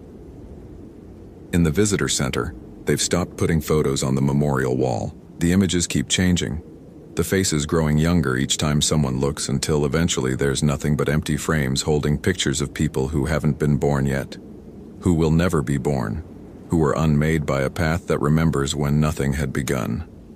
The warning signs multiply each season, but they too age backward, the words fading to simpler language, then pictographs, then blank wood that remembers when it was still part of a living tree. The forest is reclaiming not just the land, but the very concept of human intrusion. one reversed life at a time. And somewhere in that impossible valley where time flows like water running uphill, David Brennan is still walking backward through his own existence, his consciousness fragmenting into younger and younger states, his last coherent thought a child's simple wish.